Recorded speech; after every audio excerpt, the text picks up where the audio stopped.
For the murder of the wounded, looting, cannibalism, you are hereby sentenced to death by hanging. Or torment.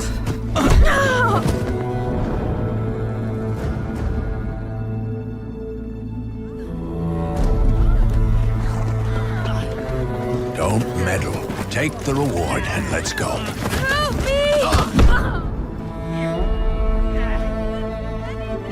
Knew you witches wouldn't scorn imperial gold. Tough hunt. Tougher than yours, that's certain.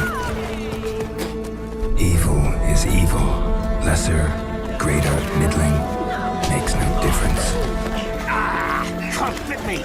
Bring her down. Do it my way. You like that, you bitch? Get the hammer. Kick her teeth in. The degree is arbitrary, the definition's blurred. If I'm to choose between one evil and another, I'd rather not choose at all. Just make it quick, Geralt. What the?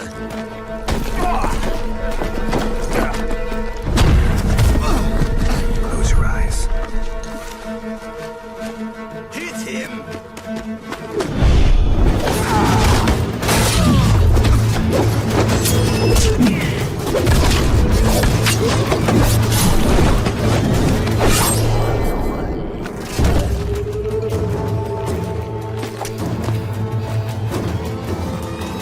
What are you doing?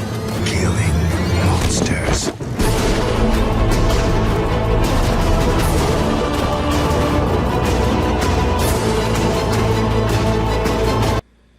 Give me 2 seconds and then we'll be ready.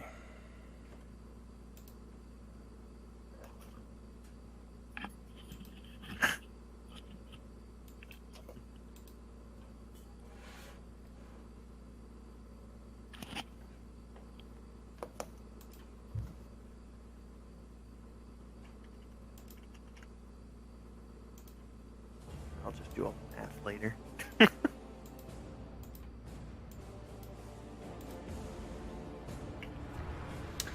So first thing, everyone, welcome to our first game of The Witcher.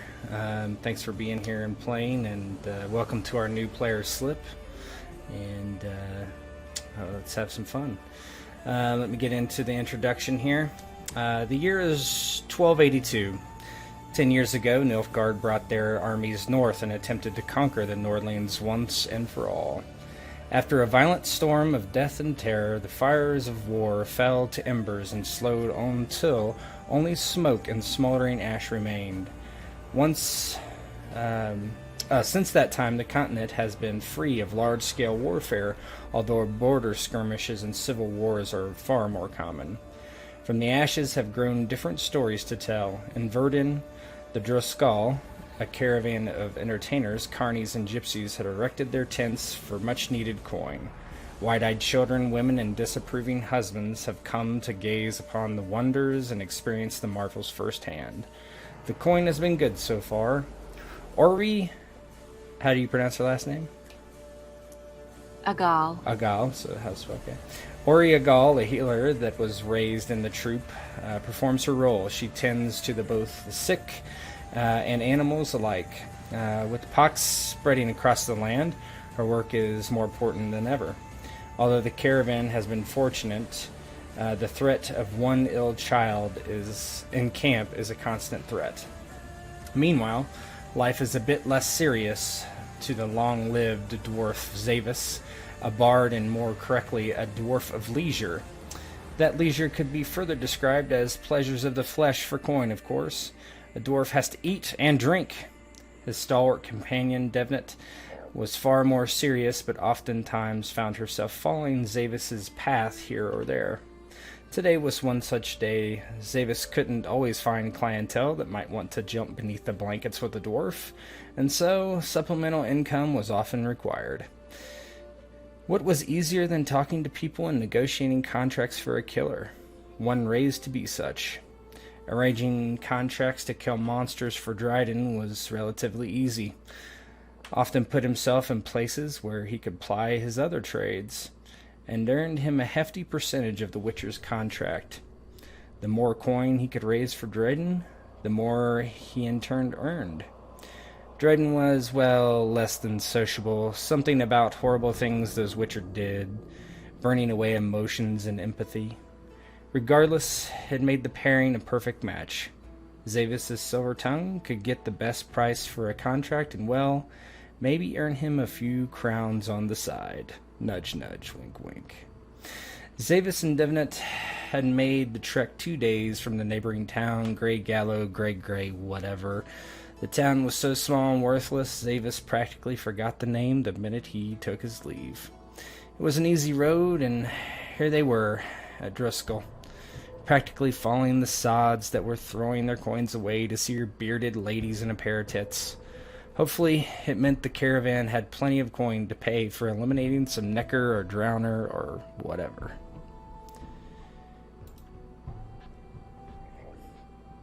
And we'll start with Eiry, as she is currently a little outside the caravan. Pecking weeds is what it looks like. Really, in truth, they are components for elixirs to help the ill and the sick. No pox has come to the caravan quite yet, but you never knew what might happen in the future. Let me switch the scene.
Haphazard from her shifting about as she read through a book about medicinal herbs.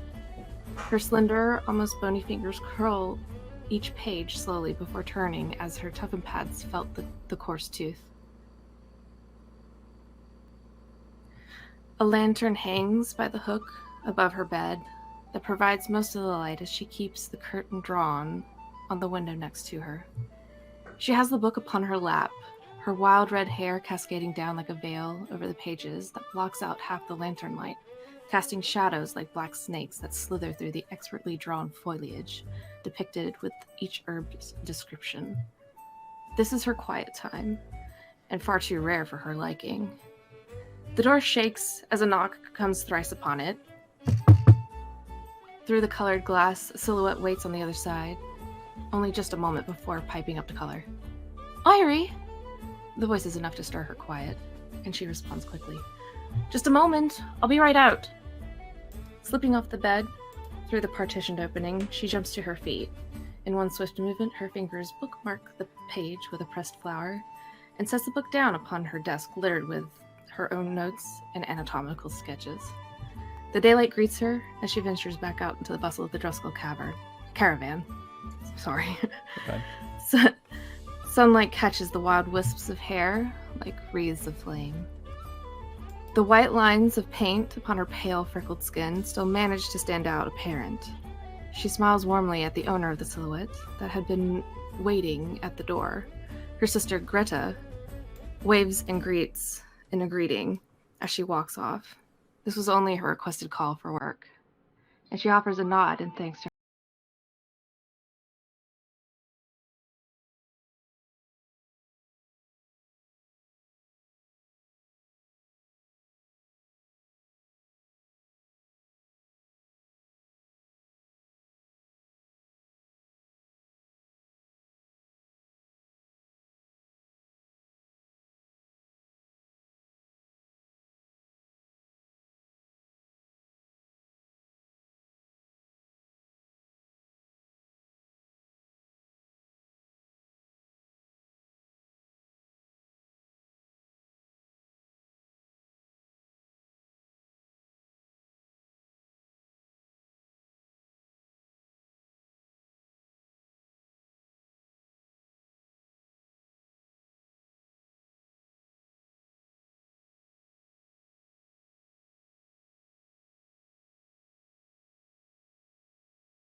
the gets, those who are going to pay for shows and whatever else is selling tonight. It's Zavis and his longtime companion Devnet. Clearly they're newly arrived, as you'd not seen them previous. And Zavis and Devnet, this is your opportunity to give your intros. Yeah, so, for Zavis, when he's kind of seen, he's been jotting down in a journal, writing haphazardly as he walks, with scribbles, like, barely legible, with plans to make them so later. As he writes, he mumbles to himself, Devnet only barely overhearing. Life is a fickle thing. Many terrible things can happen to one on the road. Yet to live comfortably in some hovel is rather droll. All things come with a risk, and the reward only has such value as such. We are all born to struggle, but in that struggle, we can find happiness. It's not that hard. Drink here, party there. Festivals are quite good too. But travelling the road, seeing the world, high risk for high reward. I've lost many friends over the years, lived through many foolish events. Watched the Black Ones curve into the north and the Redanians piss on it in the meanwhile.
I'm Devnet, proud member of Clan Brokvar. On Skellige, I'm considered a crack shot with a bow, and so better than any outside bowman you may happen to meet. I'm half elven, after me human father in looks, but I'm long-lived like me mother. I travel a lot with Zavis, and folk don't always take too kindly to elves these days, so Zavis and his magic friend helped me round me ears out. I don't want trouble I don't go looking for. I don't miss the points none, I'm still myself, with or without pointy ears. Me and Zav, we go way back. I weren't too fond of him at first, but he quickly proved the best kind of a friend. He has my back when I need it, and he can always get me laughing out of the blackest mode. I'd take an arrow for him, and him for me. He's not only Clan Brokvar, he's me family. And she smiles at him at this. Also family to me is called Starek, a foundling of Zavis, a human boy. Well, I guess he's no boy any longer. How fast these young humans grow up. He's out there now, terror of the high seas are called. Not much else to tell. I'm always up for a drink and for making a bit of coin. I take what life gives me and try to match the bad times with the good. Nothing certain in this world, but I can handle whatever's coming round the bend with my bow in my hand and Zav there by my side. How's that, Zav? That's better than those fancy words you were writing. He smiles with a sigh. Hey, I suppose it is. To each his own. To each his own. He smiles as he jots down as you speak. Is that redhead over there who we're looking for? I think that's the one. I think she spotted us. Pretty sure she did. I'll raise my hand. Eiry. Yeah. Ah. Come to take our clientele, have you? Only skim off the top. You don't mind it anyway. Well, as you can see, our business is doing pretty good here. Quite good, it looks like. Oh, what brings Larger you to crowd than last time. this? Oh, aye. So what is it we're doing here, Zav, exactly? You said that this was a chance to make some coin? Aye, everything's a chance to make some coin, you know that. I take it you're not just here for a romp. Aye, got a friend. Heard some rumours. Some things about some folk going missing, you know. Perhaps some witcher work. I haven't heard of any people going missing. Well, interesting. No people going missing. Well, is anything else going missing? Well, Nothing's going wrong. nothing you'd want to go romping about. But we have had a death, but for a horse or two. A horse or two? Anything unusual about it? From what I understand, it's something. Well, the owner says something about it being a monster, perhaps. We don't really. Well, that sounds promising. Who's the owner? As you guys are I'm echoing through some. Let me see. I think it's you, Slip, a little bit. Okay, I don't know what to do to adjust that. That doesn't usually happen. I can go to my Discord settings and move something around. Maybe I've What's got... going on? I'm just He says he's echoing. getting an echo. Because I'm not hearing it here. I know how I'm not annoying hearing that it is either. Me neither. when it's in your own ear. It's like makes it hard to talk at all. Let me see. I don't hear it any longer, so we'll just try it out. All right. As you guys are talking about this horse and who the owner is, a very fat dwarf approaches the three of you, and Eiry recognized this as Big Belly Ben, the caravan taskmaster, more the de facto leader of the caravan. He walks up. He's wearing a green doublet and a cape, very fancy for one of these parts, but you can tell at the end of the cape there's dirt and grime from the road and his duties here. He has a golden brooch on the side of it, and it is in the shape of a horse. And he looks like, "You're looking for the owner of the horse, huh? You come? Witch's work, I heard you say, huh?" Hey, witcher's work. You know how rumours get all muddled along the road. Something died. Someone needs a witcher, either way. You don't look like much of a witcher to me. Well, I haven't heard of a dwarven witcher yet, so I think you have a point there. So what do you need the witch's work for? You going to go kill a monster for us? Well, if I were so talented at slaying monsters, I wouldn't need to do any other things, would I? But I don't like the risk. I got a friend, though, who does. Well, I don't know if he likes it, but he at least serves the purpose, doesn't he? A You witcher, think he'd do? proper one.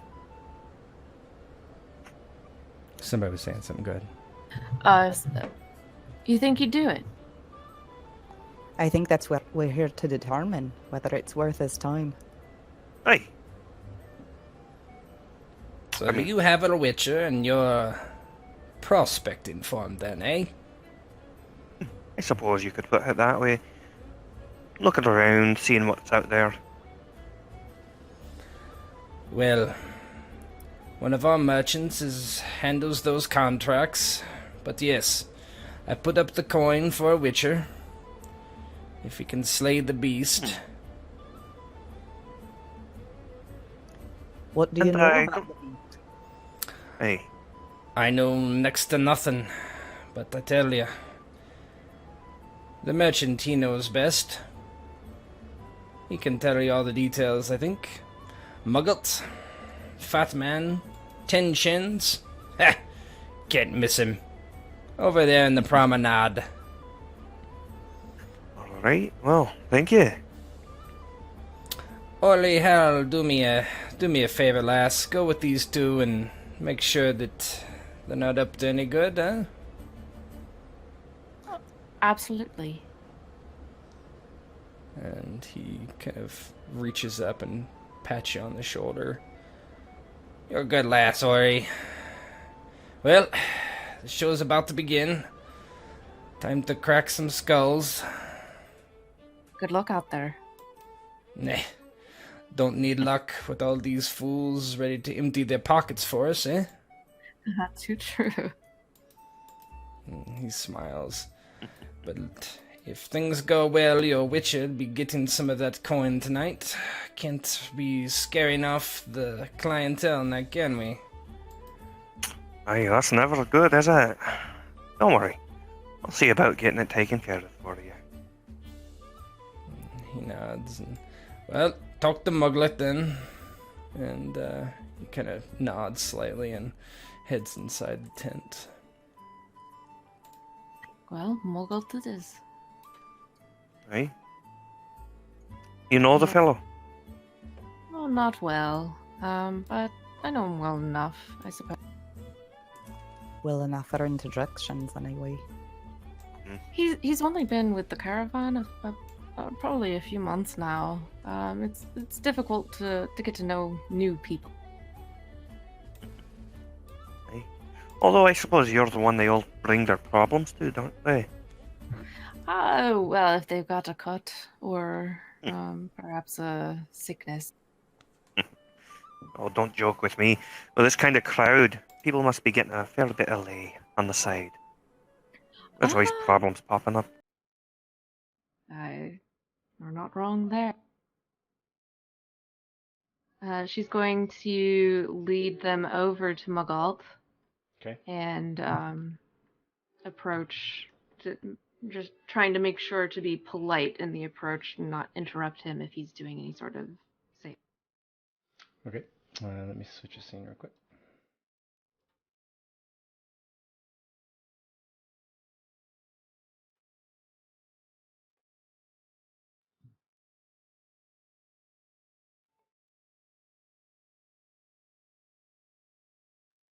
Okay.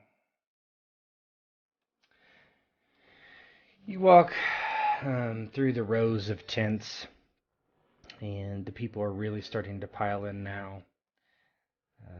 Every walk of life from the surrounding towns are here to enjoy the show. Usually the caravan puts on 2 a day, and this is the night show. And you see most of the people have walked away from the promenade where all the sales of goods and trinkets, etc., go on to actually go to the tents. And so you see Eiry, who you know is Muggles. He is a short man, probably shorter than you, with a ginormous head and 2 large chins under flapping jowls. His face is ruddy and red from what you suspect is a lifetime of heavy drinking and weather-beaten sun from a merchant traveling. He is struggling to bend over and grab a clay pot and move it, and you notice that he's forced to kneel to grab it because his very, very large belly is in the way.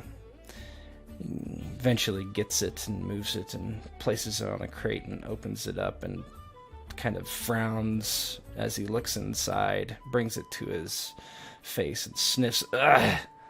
Ugh! Disgusting. And as he does so, he kind of looks over the pot and sees the three of you heading towards him. Inventory hasn't gone sour, has it? Oh, it's quite terrible, it looks like. Should have sold it a while back, I guess. Going to put some perfume in, see who'll buy it still. Maybe discount it a bit. Always a swindler. Fit right in. Oh, anything for coin, they say. Need any help with that? Oh, with what? You seem to be doing some heavy lifting. You want to lift my pots for me? Well, I haven't had an assistant for quite some years. If you want to lift the pots from there, and he points down to a pot, to over there, that would help my back for certain. Sounds like a good exchange as long as you help us out with a little inquiry. What do you need from me? Those 2 horses, the ones that turned up dead? Know anything about? Oh, from scary business, I guess. The boy, I forget his name. He lifts things for me sometimes too, but he's a simple sort. He was out walking the horses and claims that a creature came up and killed him dead, and well, the Ben fella, Big Belly Ben, sent out men to go collect him, and well, when they collect him, nothing but horse meat, torn to pieces.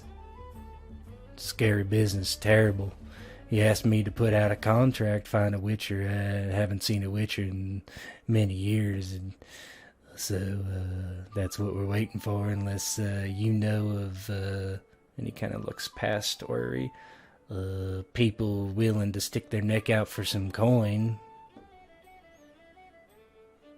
Zavis kind of strokes his beard. Well, she might. He kind of smiles at Eiry. Eiry smiles as well. We're working on it. What's the name of the boy? Oh, the boy is Eli. You know, that stick figure boy. He's barely 50 pounds, I would say. And you know who this is, and I'll just flash what he looks like on the screen here. He's a simple boy, been with the caravan probably 5 years, since he was maybe 5 himself. General menial labor.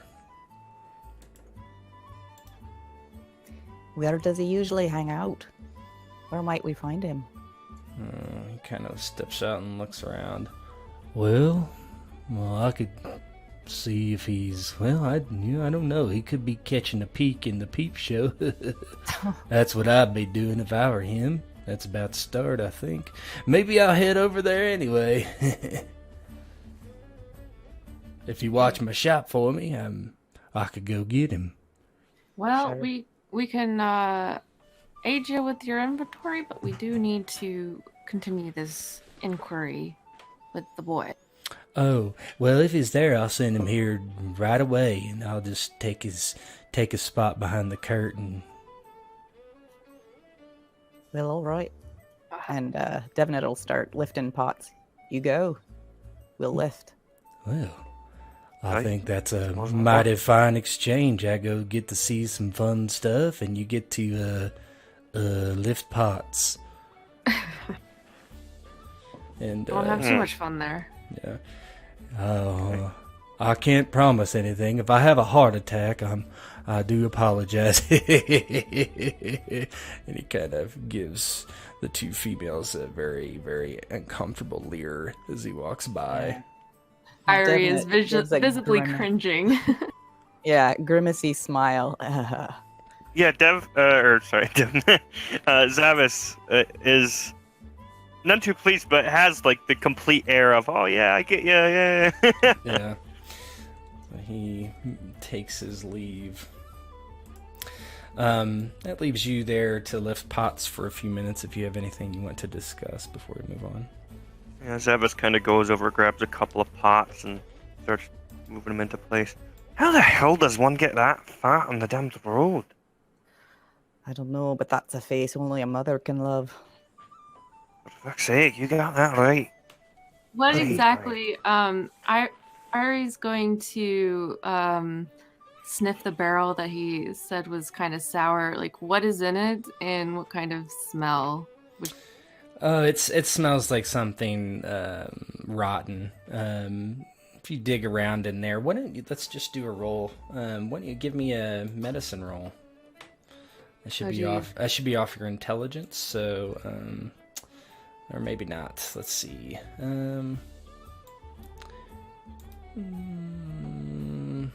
I think that's under Just craft? do craft first aid. That's fine.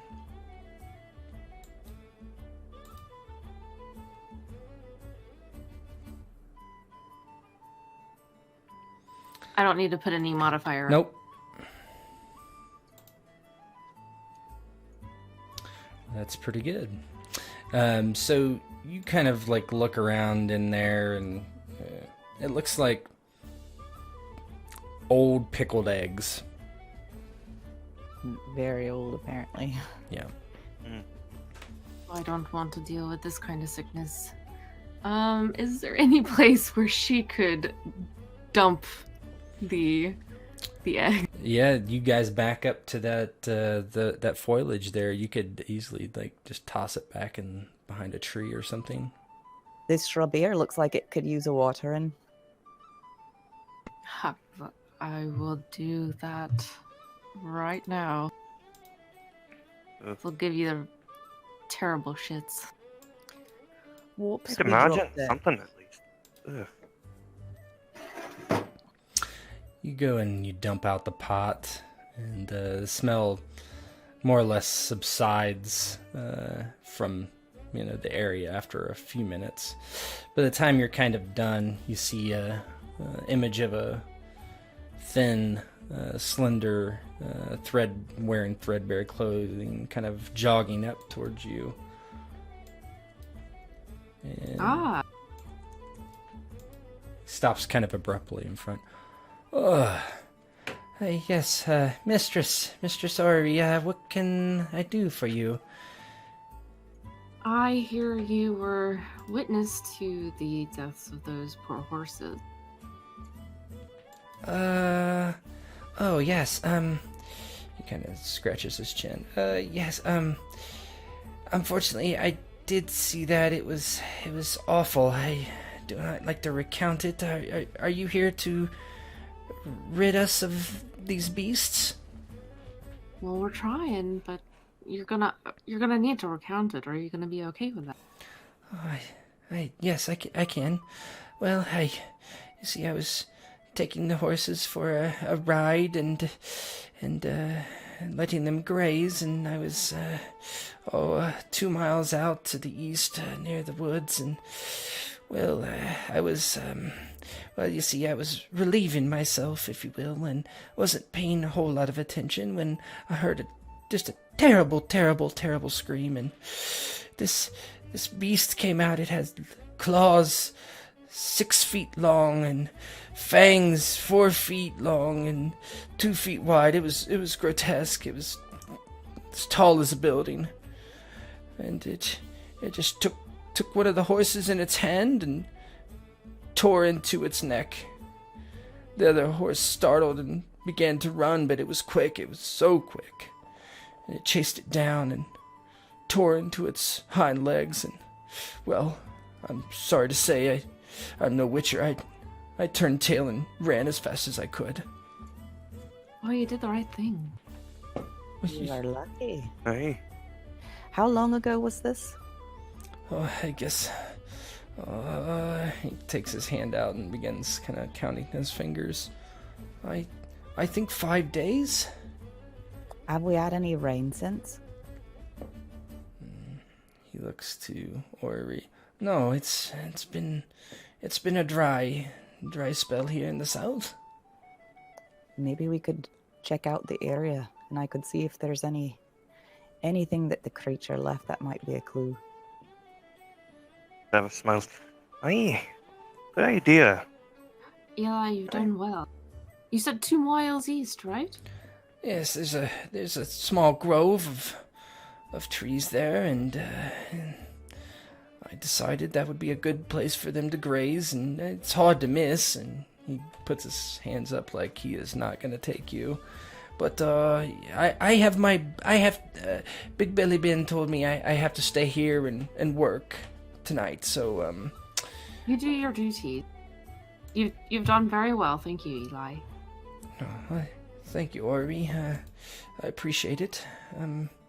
So Margot, he told me I was supposed to help you move some pots. I think we've got them all. Just keep an eye on his inventory and check and see if anything's sour, throw it out. His If he eyes asks. get very big, like, I can't believe you're telling him to throw away the guy's stuff. Oh, Tell him okay. we spilled it. If he gives you any issues with you throwing out the inventory, you tell him to come to me. I'll give him a right. Okay, you're the doctor. I will. He walks over and seems kind of pleased that he doesn't have to do whatever he was supposed to be doing. And he sits on the crate and kind of pushes himself up, and his feet are dangling slightly above the ground. He's just kind of like relaxing, more or less. Eiry's going to turn to Devnet and Zavis. Shall we head east then? I suppose. I'm sure Devnet can pick up on it. Whatever it is. That's the plan. He says it's not hard to find, so let's be off. Hey, Alright. just keep an eye out for whatever the hell it is. It's getting pretty dark, so Oh, is it? Well, Well, it's- how much time do we have before dark, you think? Can we get there? You could probably get there. You're looking at Maybe like an not. hour-ish. 2 miles? Yeah, Well, it's not yeah. I necessarily mean, on a road. yeah, it's not on a road. I mean, for you to get there, back, and everything, probably, Yeah, it's gonna be a trek. Just, I don't want to go if we're not going to be able to see anything. Yeah, Yeah. you certainly can wait until the next day too, right? All right, as long as it doesn't look like rain, then maybe we should. What do you think? Would lanterns work well for? Well, small sign are easy to miss. I mean, I'm willing to go, but we may end up having to go back if it gets dark too soon. I think the other issue is whatever it is, if it's out there. We go out there carrying torches or lanterns. Whatever it is, it'll see us for miles, practically. Good point, Valid Sav. point. It's painting Well- a eat me sign. Aye. Well, I suppose. I already we- do that enough. I suppose we Sav. wait until the morning then. Aye, I suppose so. I guess that means we get to enjoy the festivities. Don't suppose you have a bunk for a friend or two?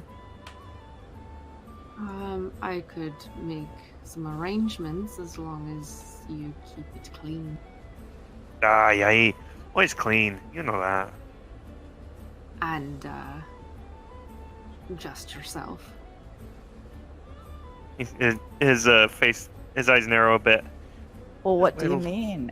I'd like to sleep somewhere too. Oh, you'd get your own place. All right then.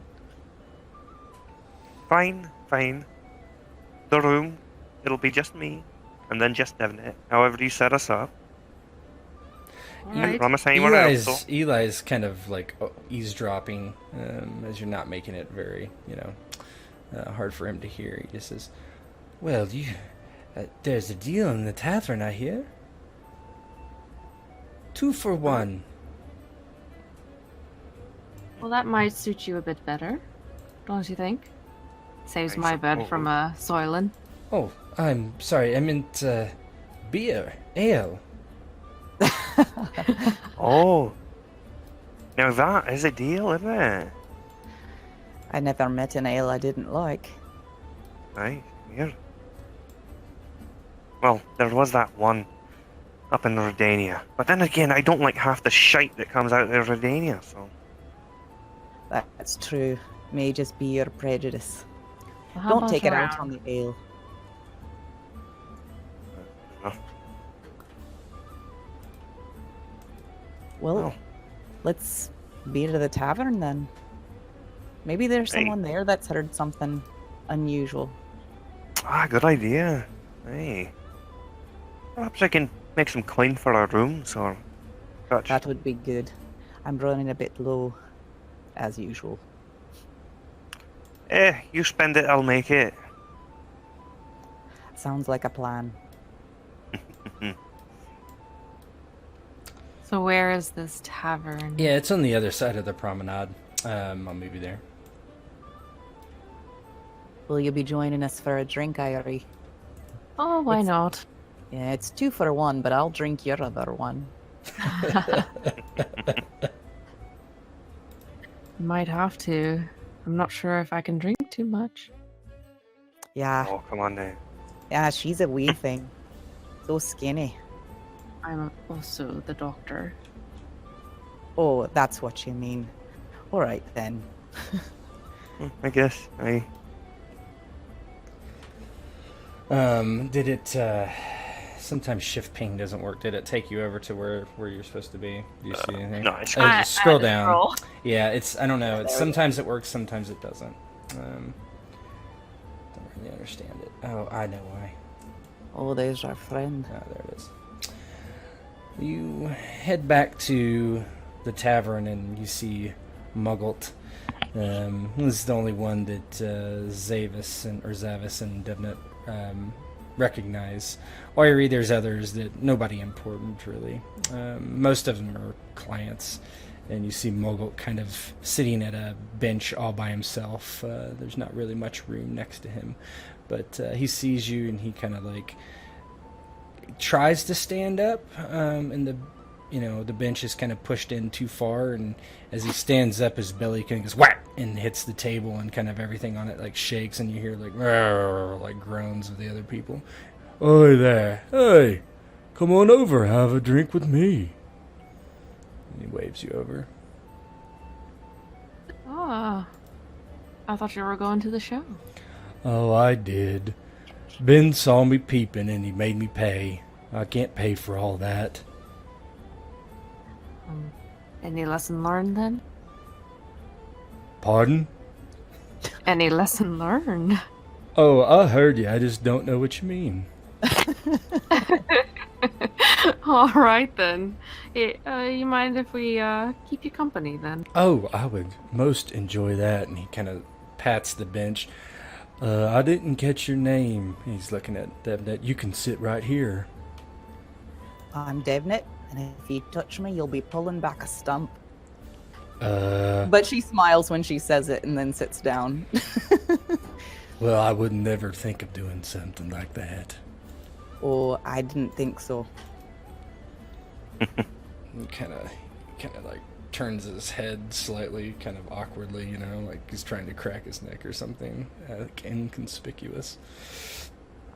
Well, so did you talk to the boy then? Aye. Very good help. He's watching your inventory. Watching my inventory. Well, I thought you were moving pots. Did you move the pots for me? We did, but you just left it all out. Okay. Yeah, you kind of I dropped your eggs. Sorry.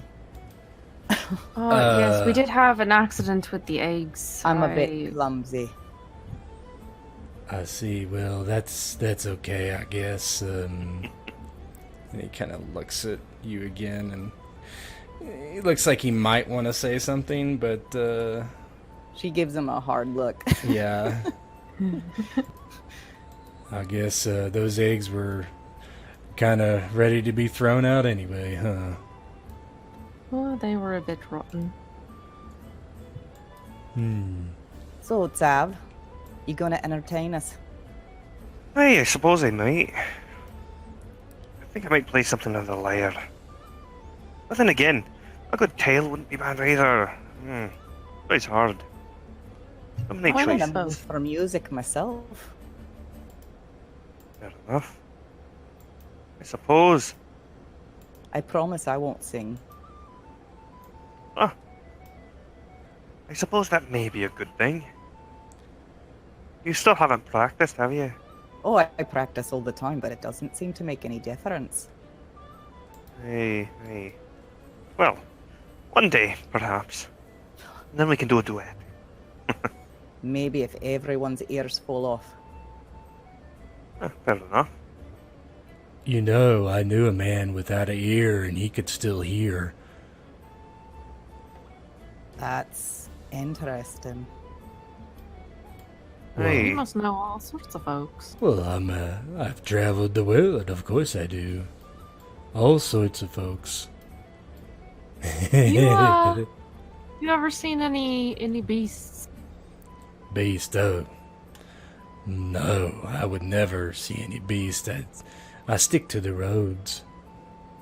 Out of No curiosity. beasts on the roads.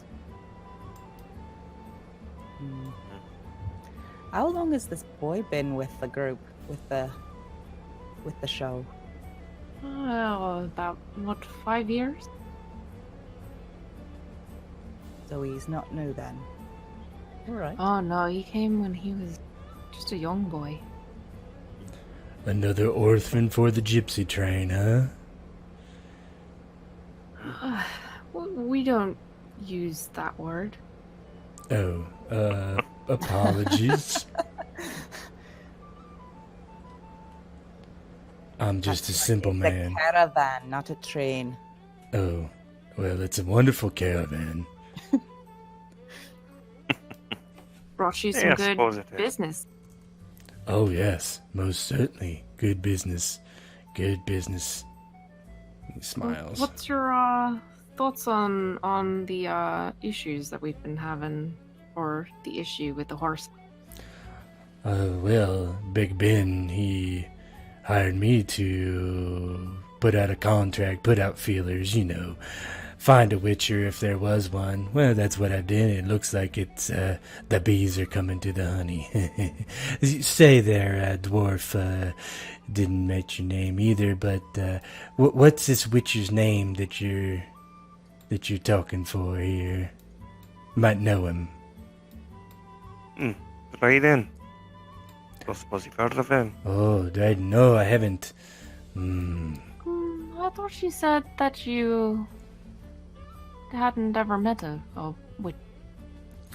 Oh, did I say that?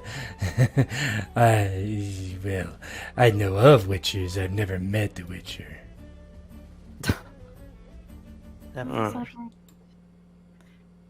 Well, I suppose I best get to playing something, or entertaining one way or another. I think that might be good. Aye, Maybe it'll raise the place's spirits a bit. and encourage anyone who might have information to maybe talk to us a little more openly. Exactly. You've got a friendlier face than me, that's for sure. Oh, I don't know about that. Oh, you should. Take my word for it.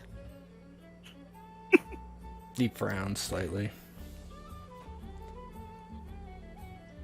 Zavis is all smiles as Devnet really puts the nails to him. She always has her mouth quirked after she says something like that, but only when Zavis or Eiry can see. Yeah, he quite enjoys it. But yeah, so I guess I'll do a busking. Should I Good. roll return act? Whatever you want. Cool. So I'll do return act first, and I'll just do that off the sheet. Yeah, that's all of the sheet. Sweet. I don't know what DC you'd prefer. I know he has been to Droskal. I don't know about this specific. I would say tavern. probably the DC would be a 10. Cool. Yeah, so he gets +2 charisma to everyone here, which will be a nice bonus to his busking roll. Mm-hmm.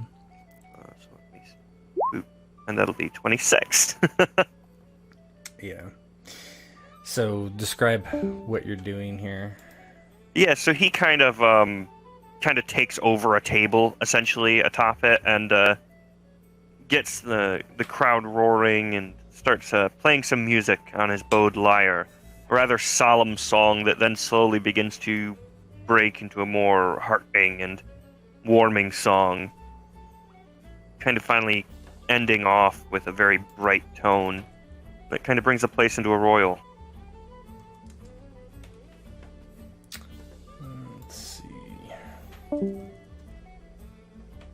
Devnet will be the first to start stomping her feet and trying to get the applause going. Whistling. She's a good whistler. She like does the 2-finger whistle. Eiry's definitely applauding, clapping along. People begin to cheer and clap, and many of the patrons begin to throw copper pennies at your feet. Devnet will elbow Mugget and say, "You should throw something." He starts like slapping his belly and like his. I think I left my purse back at my shop. But, I think you should That's no throw good. something before I throw something. Oh, I forgot. And he like reaches. You're surprised he can reach around his back that far. And he collects a small coin pouch and takes a few coppers off and slides them across the table. That was well done, certainly. Zavis kind of smiles and kind of raises the crowd up even more by then using some of the coin to buy a round for the whole place. Yeah, the crowd is in quite a state now. Everybody's getting into their cups and are very pleased as you kind of are watching this kind of go down. You see this skinny man with a large chin and a big nose and weathered face in general kind of march towards your table. There's a scowl on his face. And when he approaches, he looks at Muggles and he says, "Aye, Muggles, me and the boys, I think we're coming down with the pox. Gonna need your help." He's kind of see. What's a Muggle can do for the pox? He's not a doctor. Well, he's the one's got us out here. Well, I'm a doctor. I could be of help. His head swings towards Ori. Is that right? Well, me and my boys, like I say, some of us got the pox. Well, I'll be moving over here by my friend Zavis. You're sure of this? Well, don't know. Not a doctor, as I say. Feel right poor, I do. And he kind of like touches his stomach. Feels like there's a beaver in there chewing up my insides. Blood in my shit. Blood in my piss. Goes for the boys too. That's not good at all. If that's the case, I'm going to have to excuse myself, and you come with me. And you said there were others that were having these. Yeah, the boys. Some of them is bad, some of them not as bad. I'd like to take a look at you and the boys. You probably shouldn't be in public places like this. And he coughs and doesn't bother to cover his mouth, of course. Eiry's going to promptly get up and kind of usher Goldie out of the tavern while waving to Zavis and Devnet that, obviously she's got to do some. Devnet looks down at her drink that's been coughed in and sighs, pushes it to the side. Oh, don't worry about that. I just raked it in. You have no idea. I Margot can buy you says, 5 more. we could resell that. No, you won't. Bloody shit is not something that you toy with. And she dumps the drink out. He looks very perturbed. So, kind of to fast forward here, what we got is, so Eiry, you head back with Goldie and take him to, you have a separate little, kind of like a tent for sick people. Not necessarily being, what's the word,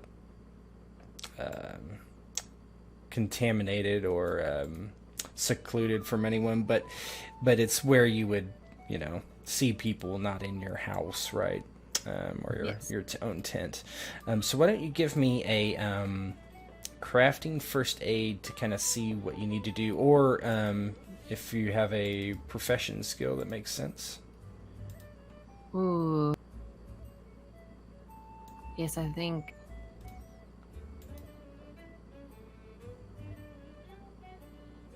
Okay, so in terms of profession skills, Diagnose would work.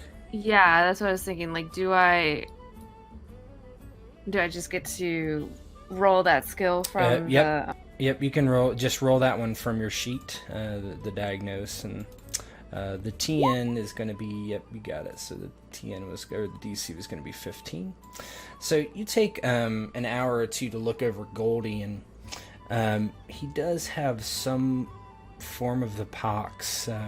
You notice that he has red blisters around his stomach and back, and red streaks going up his body, and it's fairly advanced, you think. The problem with this is you've not seen this sort of pox for a long time, and you don't believe you have the supplies to deal with this type. It's called the red withering, and the red withering is very uncommon but very serious. What would his life expectancy be? It could be weeks to months. The good thing about the red withering, it is not as contagious as a normal pox.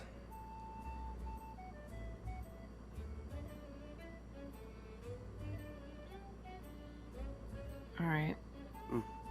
So, in terms of he's still contagious, it's not as contagious.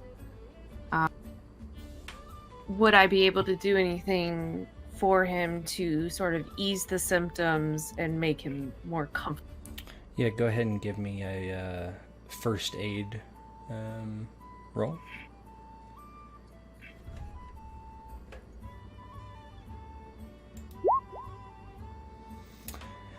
Yeah, you're able to apply some salves to his blisters and sores. It can give him some relief and maybe slow down the illness, but it's hard to say how much it will actually help.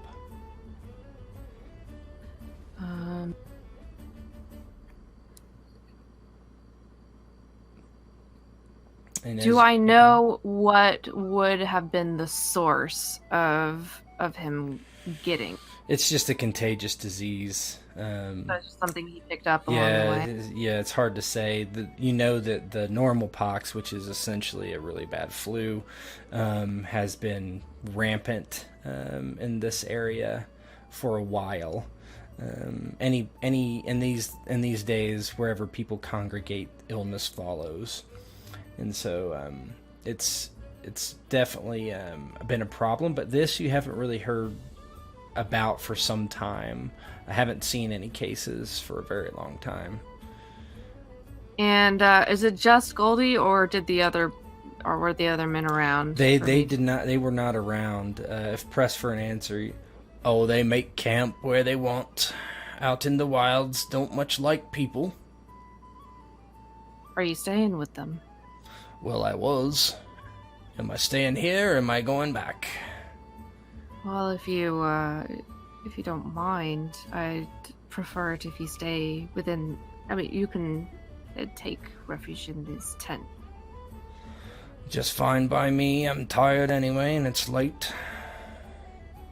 Alright. In the morning, I'll bring you your breakfast. I would prefer it if you would keep your contact with other people to a minimum. Yeah, that's fine. You got a couple chamber pots? You know?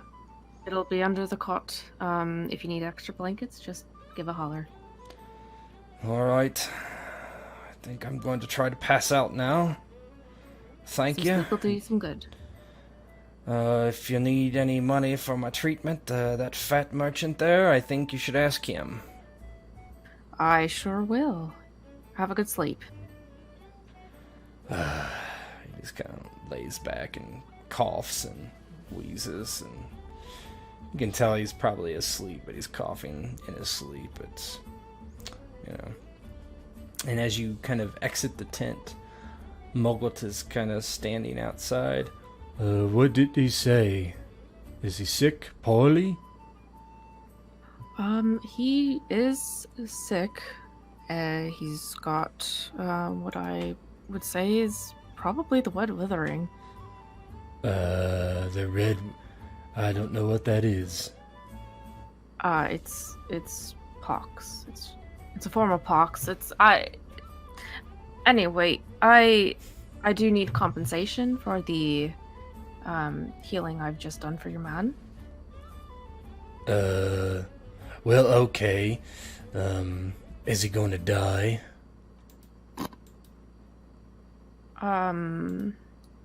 Would you just pay me for my service?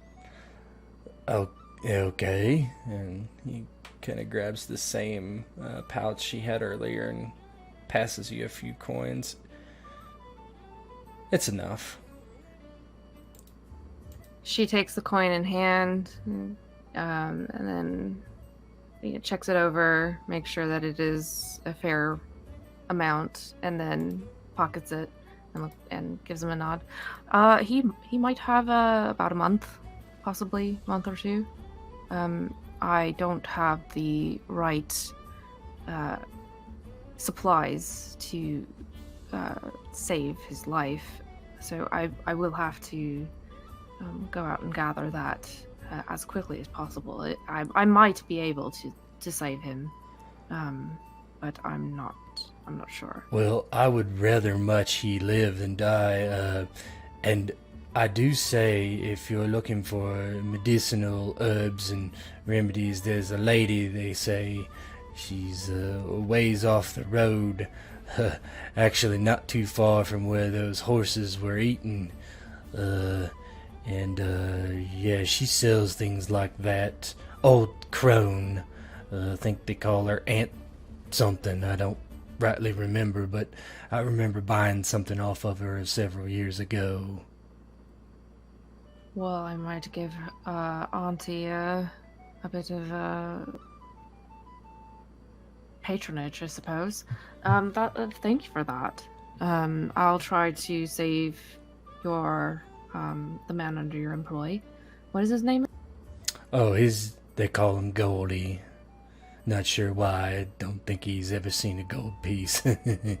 Maybe it's his golden personality. Oh, maybe. They should call me Goldie then. She does not comment, but she just kind of nods. Well, I suppose if your other men do know where they're camped at, do you? Oh, not exactly. Somewhere in the woods. They don't much like people. But you know, that Eli boy, he's been to Auntie's before. I think if you can convince him to take you, that would be easy. I will do that. And next time you see your men, just check them over. If they're feeling sick, direct them to my tent. I'll check them over. Okay, I can do that. Hopefully I don't see him until they're healed, but I wouldn't do much with the pox. I think I would do quite poorly. Well, let's hope you don't get it then.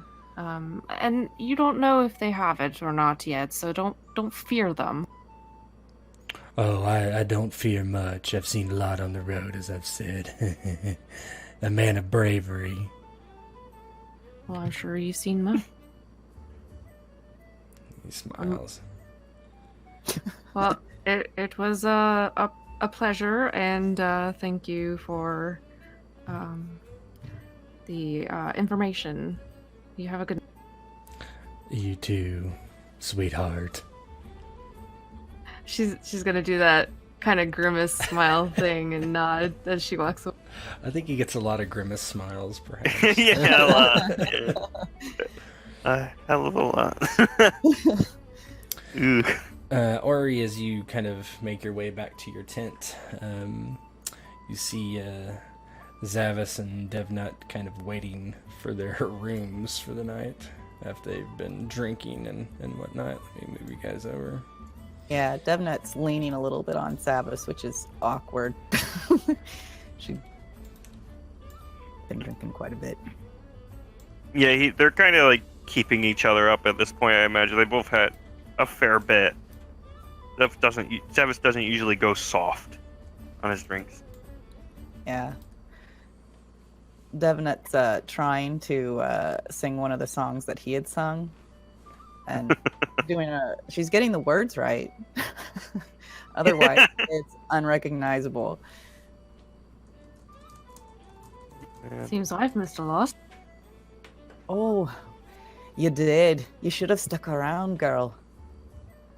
Oh, no. But you were doing your serious doctor business. Good for you. How did that turn out? Don't go to my tent. What? Oh my. You mean the sick tent? Yes. Yeah. Oh, okay. Yeah, I don't want the bloody shits.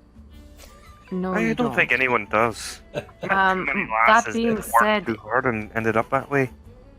Was it serious? It's pretty serious. I'm going to need to get some herbs to kind of help with the situation. I'm hoping to help alleviate this because he is within the Droskal caravan, and I do need to remedy this before it spreads. Did you hear that? She said alleviate. That's such a fancy word, and she starts laughing. Zavis kind of bellows alongside her. I suppose it is, isn't it?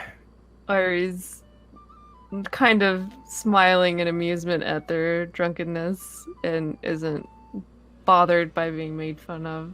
She kind of nods at that. And then, it seems like you two probably need some rest. I'll need your assistance because where I'm going to go tomorrow is not only that field out east, but to a lady who's close by to that field. So, best drink some water before you go to bed so that you don't get a hangover. Boy, that's lucky. You get to go with us.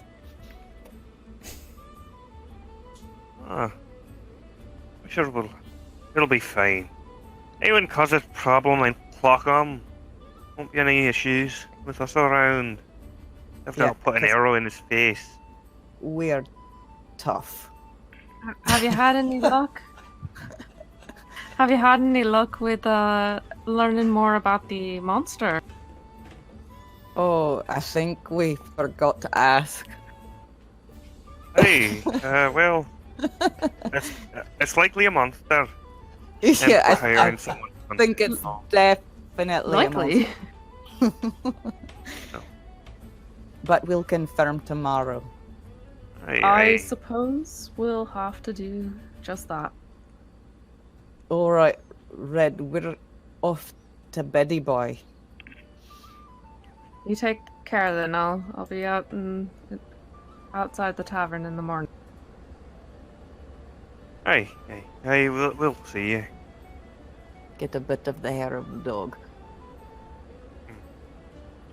Hey, sounds like a good idea, actually. We might want to swing back past there one last time. That's what we are on the same level. That's what I like about you, Zavis. I agree. It's a good time. It's always a good time with you around.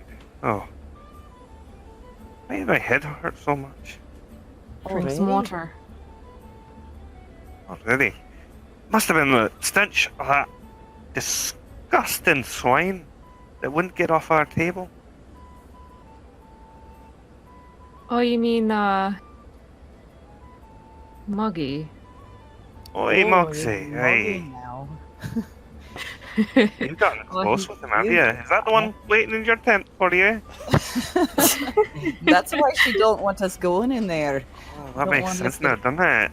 Well, wanna it's like a smudge it. disease. All right then.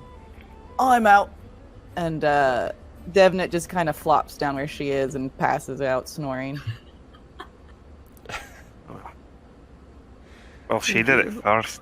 He just kind of lays down and gets comfortable. Zavis, this is a tavern. Oh, I thought we were back in. Yeah, you're back. You're back in your Oh, house. okay. Yeah. yeah. I'm Your not leaving the tavern. Well, actually, probably would. Yeah, probably it Okay, has that happened. makes a lot more sense. No way. Oh, So, Ori has to take care of the two drunk people and get them to bed. They just pass out. The next day comes and the sun is bright and it's not a quiet place to be. Why don't you two, just for shits, give me endurance rolls to see how your drinking went. Oh man. sure. I would say from the description, I'm going to make it like a TN, let's say 12. All right. So. So just click on your token and then skills body. Oh, skills body. Yeah. Okay. And then endurance. No Oh, you said no modifier. modifier? No modifier. Okay. Only a 9. Oh, that was you. Okay, I was yeah. gonna say shit. Devnet, you I was wake like, up. man, I have really good body. How did I? Yeah. Wait a minute. Devnet, you wake up Devnet. and you have a serious hangover, both nauseous and headache. Oh, there's something wrong with the ale in this town. But I think we need to get some more. Oh, yeah, that's usually what does it. Yes, yeah. Fun fact: Zavis is absurdly buff. Eiry, can you turn your hair down a little? It's hurting me eyes. What? Your hair, so bright. It took me a second. Eiry's going to Put a hat on it. pour Devnet a tall glass of water and hand it to her, and she's going to set down a plate of bread and cheese. Eat up. Ugh. She'll nibble at the bread. I don't know if she'll be able to eat the cheese, but she'll drink the water. Yeah, Zavis is happily partaking of some of the cheese and bread and stretching and kind of really waking up. Oh, that was a good night, wasn't it? You don't look too good though. I'll be fine. Oh, I you know are. where I haven't been before. Gonna. Good. Whenever you're ready, we're gonna find Eli again, because he apparently knows where to go for my particular need. He didn't Oh, seem clever. too Wow. keen on returning to the site of the Oh, horses, though it might take some persuasion. I don't I don't intend to have him come with us. He's just a boy, but he knows where I can go specifically. All right. Well, let's find him then. Are you ready? As ready as I'm going to be anytime soon. It's going to be very bright when we exit. She says, I know. And she puts her hood up. She just puts her one hand on Zavis's shoulder and says, just lead me. I'm just going to look at the ground. That's probably a good idea. Just don't think about spinning. He says with a big grin on his face. Ari's going to obviously lead them out, but I will note that before she talked to Zavis and Devnet, she did check up on Goldie and gave him. Yeah, he seems okay. Pretty much in the same condition, maybe a little better, but not much to really say about that. You head out and you more or less know where Eli is. You see him. He's working. He's actually bringing buckets of water over to a few tents, and he sees you and looks up and he... Oh, hello. Again? Not so loud. Oh. I can whisper, if that's better for you, miss. That's better, yes. I'd appreciate it. We're here just for one final thing. Come with us. But I do... I heard that you know of an auntie or an aunt that's in the woods that sells some herbs. Do you know her name, where she's located? Aunt Wyla? Is that who you mean? Wyla? Oh, I don't know her name, but... She's an old lady. There's some that say she's a witch. Oh, really now? That's what some say. And he's like very carefully whispering, and he says, Eiry, is this one poorly? Does she have I'm the pox? I'm fine. I don't have the pox. Got something so much worse than the pox. Eli... She turns around, starts barfing. She's just hungover. You've seen people who've drunk too much. Oh, yes, I suppose. I just heard there was a man with the pox. Oh, there is. Do not go into my tent. Oh, I would never do that unless you told me to. Then that's very good. Don't. Then just don't. So the aunt, yes, I've been there once.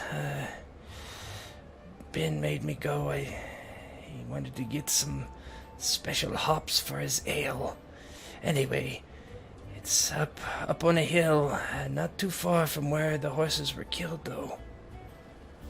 Just go east, 2 miles, and then go north another half mile, and you'll see a little hut.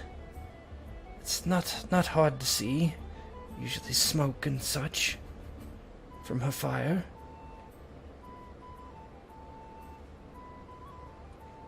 Alright, so 2 miles east, then north half a mile? Something like that. I found it rather easy, and I can barely follow my own feet. Oh, you did right good. That's very helpful. Thank you again, Eli. he nods and kind of looks over at Devnet. Who's going to clean that up? Just leave it. He looks around and I'll be going then. and he like fast walks away. Alright. Heading east 2 miles. Hey, well, who knows? Maybe there's a good stream on the way. Catch some fish. Shut up. What, are you not feeling hungry? Or is it that you don't want to look at running water? You need to keep hydrated. Yes. Anyway, she'll start taking small swigs from her water. Lead on, it'll pass.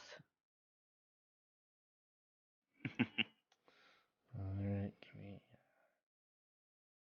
few seconds here.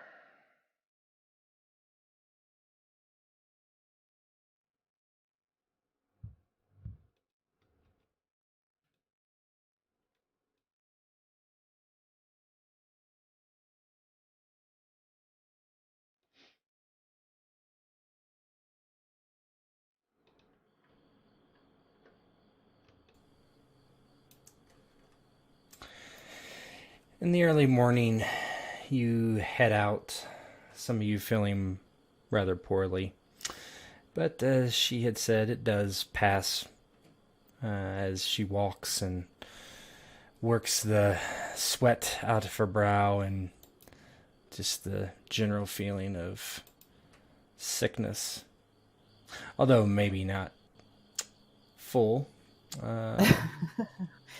better, but feeling better as she walks and gets away from the must and the smell of people out here in the wilderness, if you will.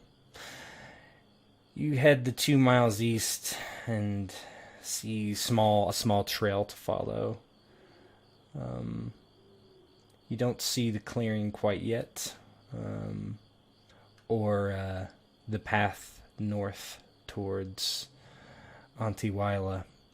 So what are you doing? Are you looking for the path north? Or are you looking for the clearing, or what? Yeah, I'd say the clearing Devnet- first, right?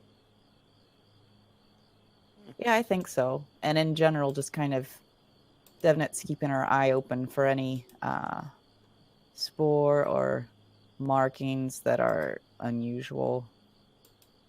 Yeah, so I was just doing the same, just kind of keeping a close eye on the surroundings, seeing if there's any notable markings, any marked trees, stuff like that.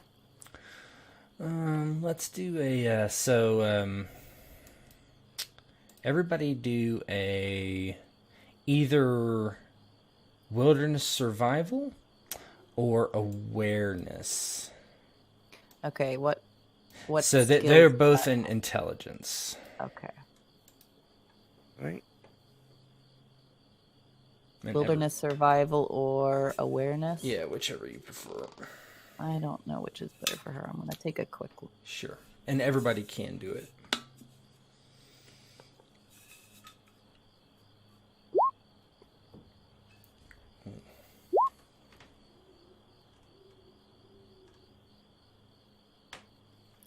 You can go ahead and roll a 10 again there, Effie. You critical. You rolled a 10. Okay, What that's does that mean? So you just roll it. So if you want to click that crit plus fumble above there, or you can just roll 10. Anytime you roll 10, you roll another 10. Very nice. I don't see anything to click. So click on your token, and you see the pound crit plus fumble. That's the easiest way to do it. Oh, Oh, Those wow. Do it fancy again. bucks. wow. Oh my. The doctor's like, So, ranger today. wow. Almost Gotta 40. love exploding dice. Almost 40. Okay, so you, Zavis and Devnet, you don't see anything real obvious. Eiry, however, she's kind of skimming the ground, looking for herbs and anything she can use while she's out here, more than she's actually looking for, signs of a monster. But she sees something quite noticeable, and that is a just big chunk of rotten meat. And as she kind of looks at it in more detail, sees that it is the half of a snout of a horse. It's rotten and flies are buzzing around it and stinks. But you're pretty sure that's what it is. And it's just off the path. fascinated by it, she's going to crouch down and kind of turn it over with a stick to, assess that it is a snout or a decayed piece. And she's covering, her nose with the back of her hand because this stench is pretty foul. And then she's like, is there any sort of is it so decayed that she wouldn't be able to see like how it was ripped up? Not with a roll like that. So you're able to determine that it looks like it was with some sort of sharp instrument, but that sharp instrument was jagged. It's like more of a tear than a clean cut, I guess would be the... Okay, so it would definitely be something a little more organic. I Could suppose. be. Mm-hmm. It's definitely not like a straight sword, for instance. It could be a saw, or a talon or a claw or teeth. It's pretty decayed, so it's not really 100% sure, but definitely it wasn't just a long sword cutting through something or a knife or something like that. Okay, so it does look like it was torn through, or rather not pulled apart, but... Yeah, it definitely looks like it was torn through. Okay. Oh, over here. I think I found something. Oh, what's that? Right foul piece of meat. Was that a horse? It was. Is it? Does it look the right age to be the horses that were killed, or is this a different kill? What do you think? You're the doctor. The decay does look like it's only however long it's been, correct? 5 days. Yeah. 5 days? Mm-hmm. Yeah, sure. Mm-hmm. All right, the timing's right. Yes, this is correct. It's based on the way the flesh is sort of rotten. I would say that it would put it around the same time, especially since there hasn't been any rains. So. Right. How close are we to camp? It's almost 2 miles, correct? We're out 2 miles. You're out. You're not quite out 2 miles, but pretty close. But I was just making sure it wasn't like getting really close to the camp. Okay. So, the path that we're on, does it look like this has been headed towards their camp, or does it look like it was discarded in some sort of other direction? Well, the remains of the horse are to the right side of the way you're facing, so the south side of the path. It looks like it's hard to say. A horse would have a hard time riding through the woods on both sides. It would not be easy. It's possible. A scared horse might do it, but you don't see any other signs of a carcass. And this is definitely not a clearing. How disturbed is the foliage around? I mean, it's definitely disturbed. There's broken branches and that sort of thing. Yeah. Devnet's going to take a closer look at that for sure to try to see if she can locate any trail backward from the snout. Yeah, you can. You definitely can. Go ahead and give me another wilderness survival roll. Okay.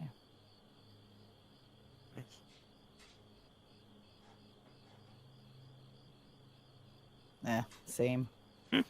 Not great. Yeah, you don't see anything of particular interest.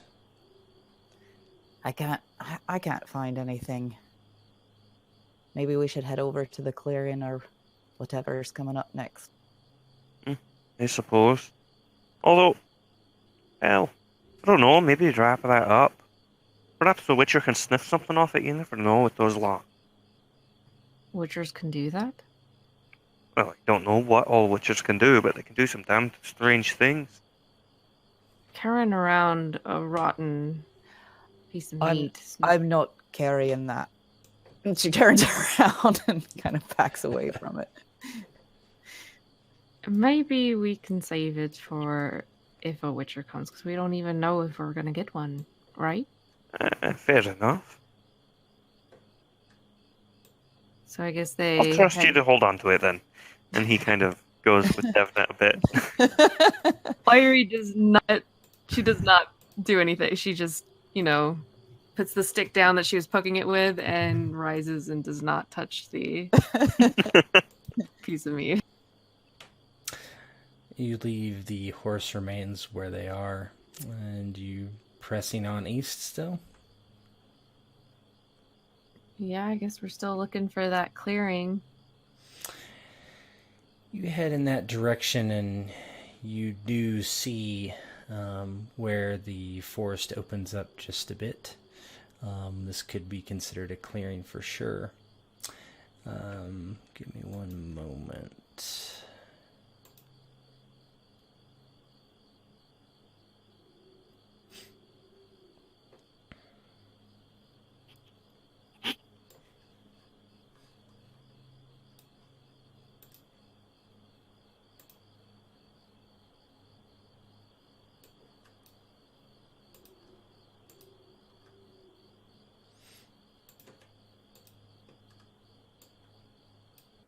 As you come into this clearing, you're almost surprised to see someone, and they step out around from the corner, very close to where you were.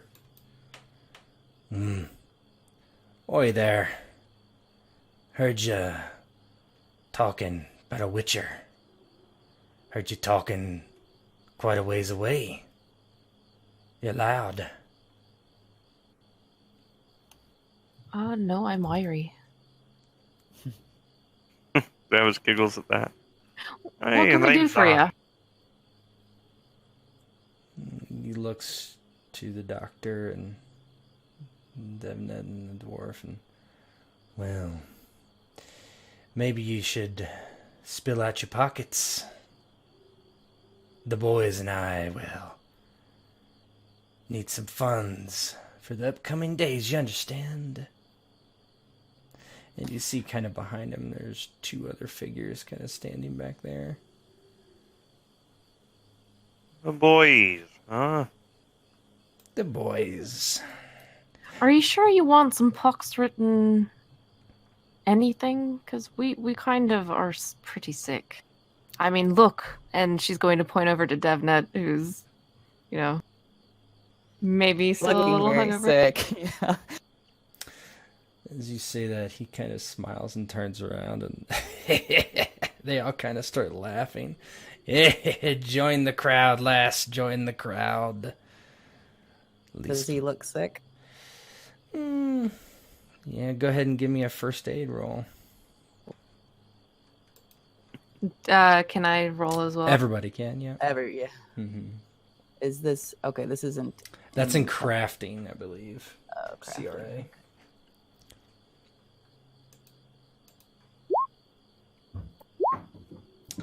Yeah, the doctor, he doesn't look that sick.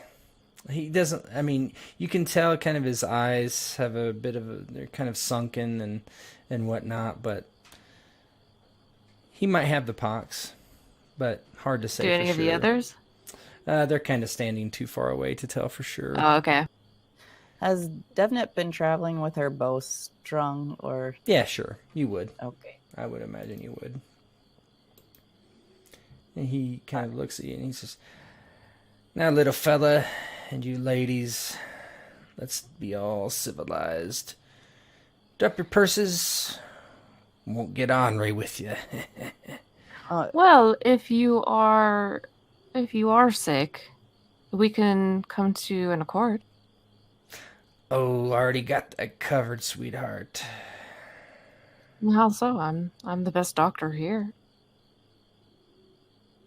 With that, why don't you give me a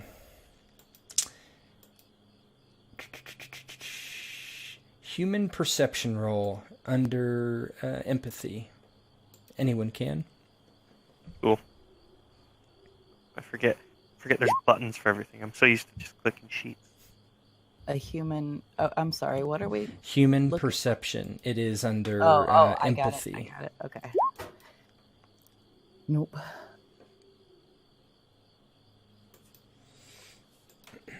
There we go.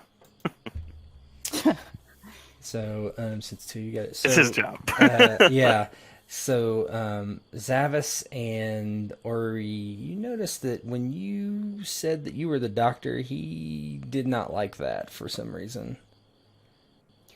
All right. Well, Devnet starts to do her best helpless woman act and says, "We don't want any trouble. Here, you can have everything." And she reaches back like she's going to try to take off her backpack, but she grabs an arrow and she knocks it and points it at him. Yeah, at that point, he is startled, but he's going to try to give you the business. So it's... Yeah, Zavis kind of puts a hand in each pocket. Out they come with knuckles on. So these guys are right back here somewhere. All right, so combat. Alrighty. So the first thing we need to do is everyone needs to roll initiative. Let me make sure there's nothing on the tracker. There's not. So there's a button for each of you, and it's initiative. So go ahead and hit that button. It should do everything we need for us. My token is not here yet. You don't see it? Oh, did I? Am I not on the right screen? No, I am.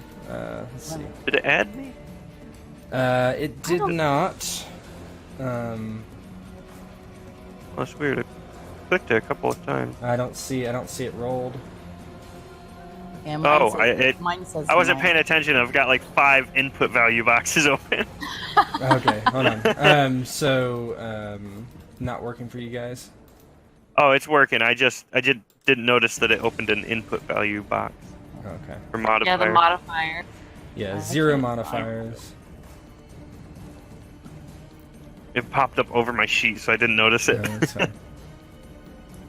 Oh, look, they're triplets too. 3 poor lads. So, slip where Sorry, you... I'm No, not you're fine. seeing it. And when I click on initiative, it says no tokens are selected. And Oh yeah, click the token first. And Yeah, then... click I know, it. but I can't see the tokens. That's what I'm Oh, you can't see the token. Let me see. Might not have vision. Yep, you don't have sight. My fault. Yeah. I've done that so many times. It's such an easy one. It's like the the basic last thing thing. you click. Yeah. All right, cool. Ooh, yeah. Devnet's on the ball. quick and fast. Okay, so you would go first. Everybody's considered to have their weapons out. That's fine. Them as well. So just to let you know, the way this kind of works, and we're going to do the basics. So you get essentially an action a turn. You can do extra actions if you want, and that each time you do that, you start spending your stamina.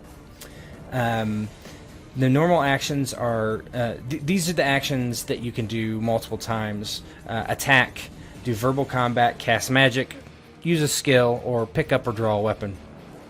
The full round actions are run, which is you can move your speed times 3, actively dodge, aim, or take a recovery action. If you need to know what those are, that's fine. Actively dodge is pretty obvious. Aim gives you +1 for each turn you aim, and take recovery action is only important if you run out of stamina. And run, you can just move your speed times 3. Each square should be 2 meters. Say for instance you just wanted to attack.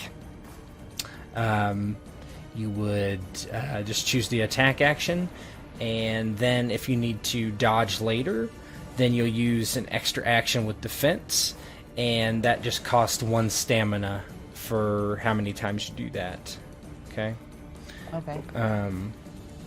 So I'm not expecting everybody to be like an expert on this. I'm certainly not either. So if you just want to tell me basically what your idea of what you want to do, I can convert that into mechanical terms and we can figure it out. All right.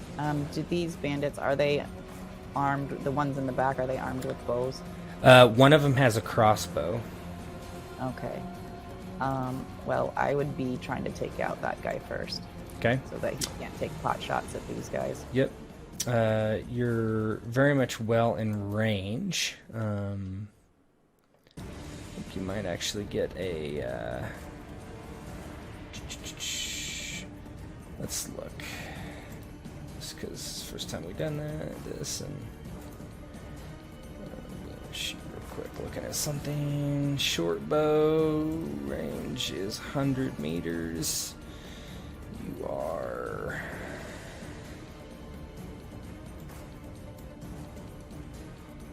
why is this in feet?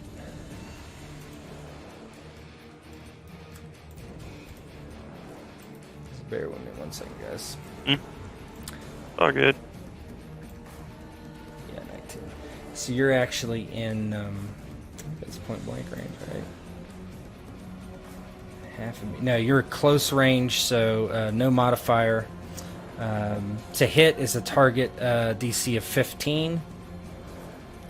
Alright, so I just click on the short bow. Yep, just click on the short bow. It should do it all. It should ask you some things, some questions, like are you aiming at a you know.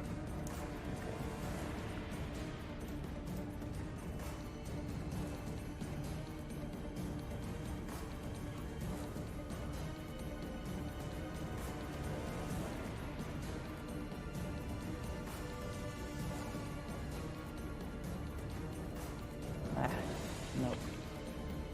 So it's a hit. That's a hit. Yep, hit 15 was what you were aiming for. You got a 21. Way up there. Yeah, yeah, I was looking at it does 3 rolls in one. So it does your actual archery roll, then it does your short bow for damage, and then it does the target location. Okay. So the first thing he's going to try to do is dodge, which will cost him 1 stamina. Actually, yeah.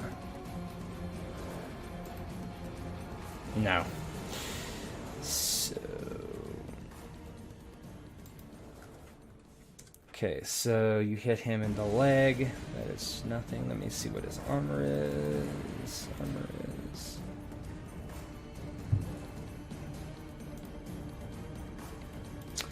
So you hit him for 6 damage. How does that look as you kind of shoot over the one guy's head and into another guy?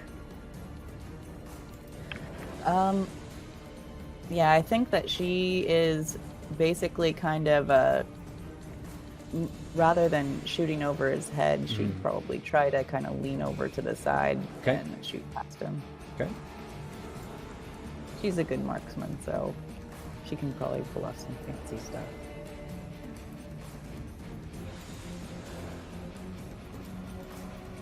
Okay. All right. Next is the bandits, and it is the bandit in the back without the crossbow. So he is actually going to speed 4. So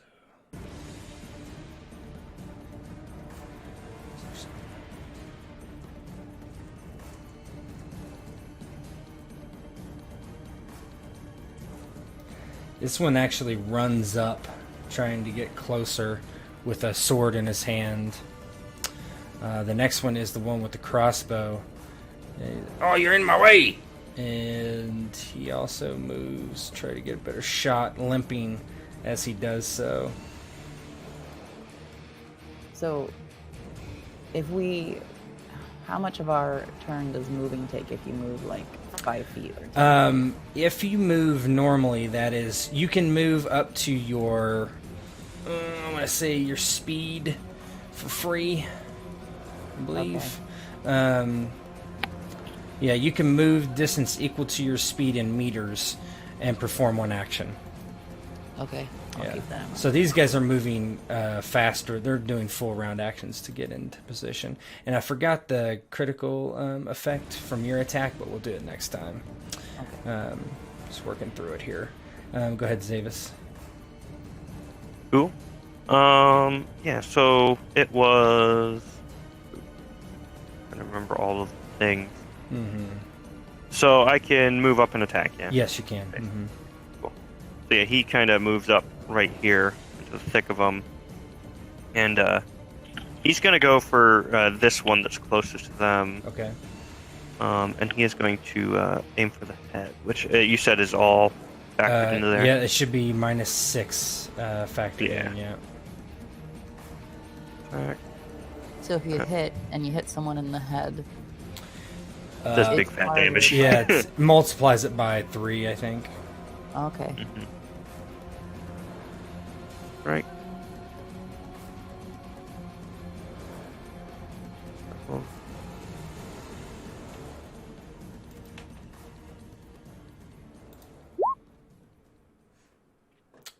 14. He's going to try to dodge.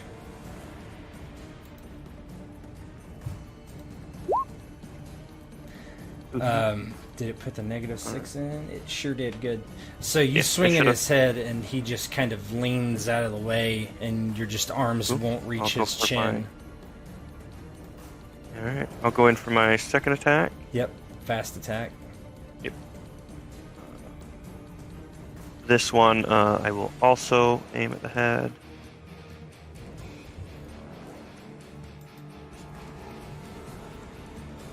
Boop, boop. That's better. Oh, big fat crit as Yeah, well. Go ahead and roll your crit plus fumble button. Nice, 27. Okay. He tries to dodge again. Ooh! It's gonna be close!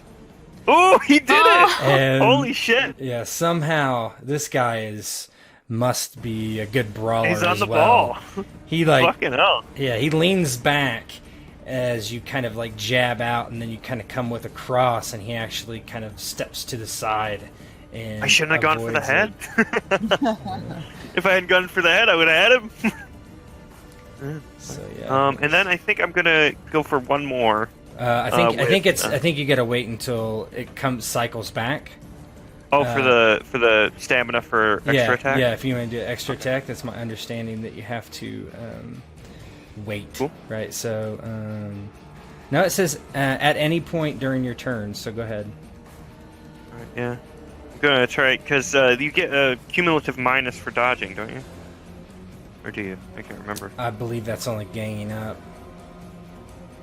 Cool. So yeah, I'll go in with one more fast attack.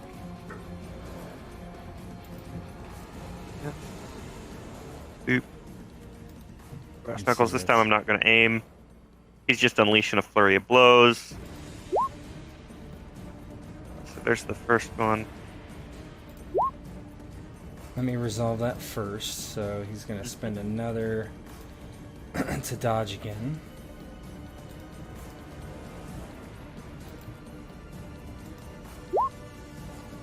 Jeez. He's rolling. Yeah. See how long he can keep it up. Yeah. Here comes the second part of the fast attack. Usually when I GM, I roll terribly, so... You roll sorry? The way we like it. Yes, usually when I GM, I roll awful. Oh, yeah. Conan I can style. see. Yeah. There we go. 16, okay. Another dodge. Gotta wear him out. And then I just drop the knuckles and punch him once and he falls over. Yeah. So you cannot hit this guy for whatever reason. Man, yeah, he is on it, man. Alright. And it is his turn. Actually, it's the guy next to him. The guy next to him raises his sword. Hold still, you little dwarf! And he swings down. Let me look at this ganging up real quick. So you get a -1 to your dodge or block.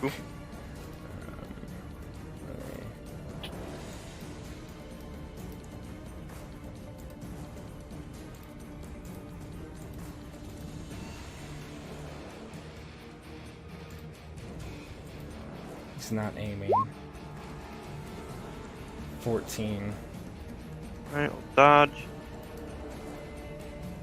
So just put a -1 on your modifier there. Oh, -1.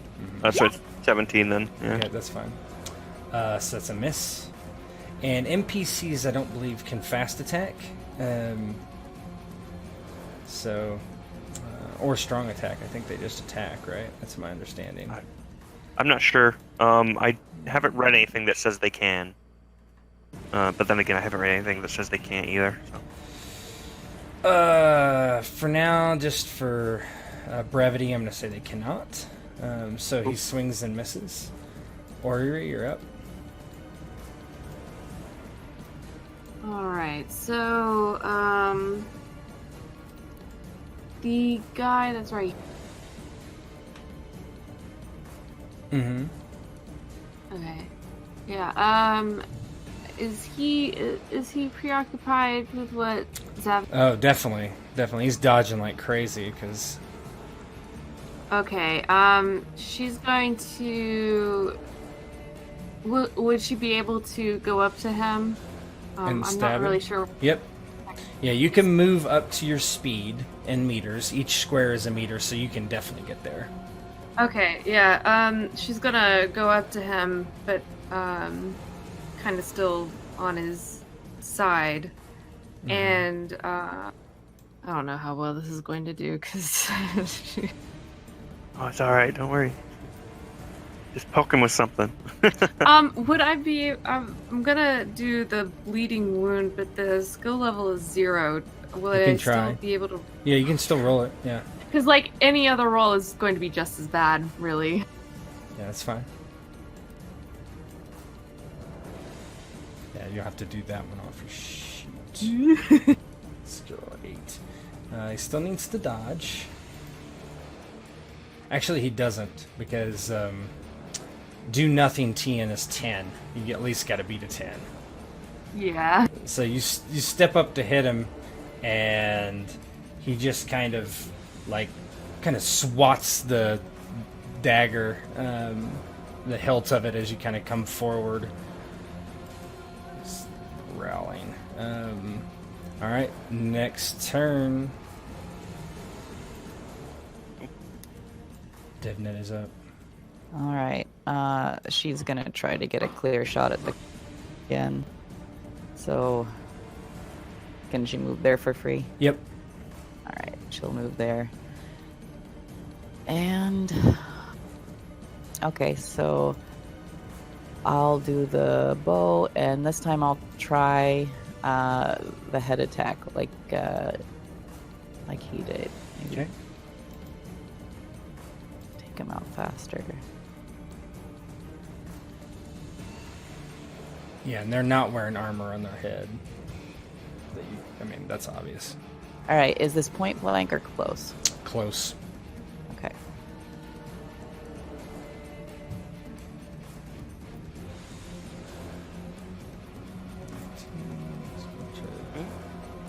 So that's with my negatives. Okay.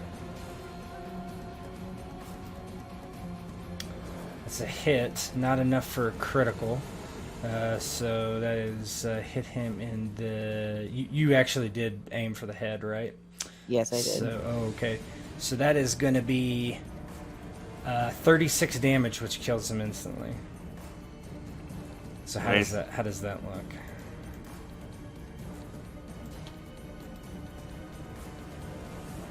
She gives a whoop and shouts to the one by Eiry, "You're next."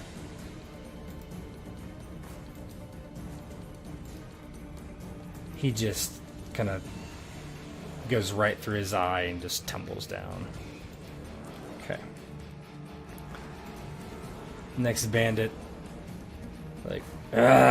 he looks down at Zavis, but sees this woman with the bow that just killed his comrade, and he moves towards her. "We'll see about that, whore." And takes his long sword and swings for you.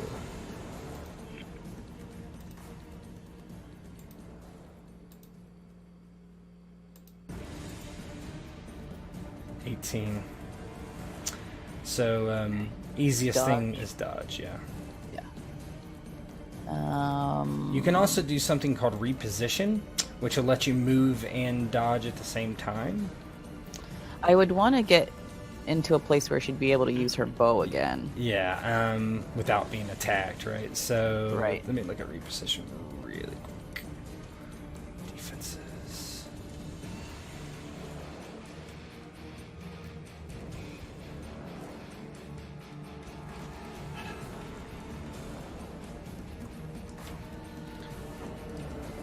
So, if you so you need to do an athletics roll versus his attack roll.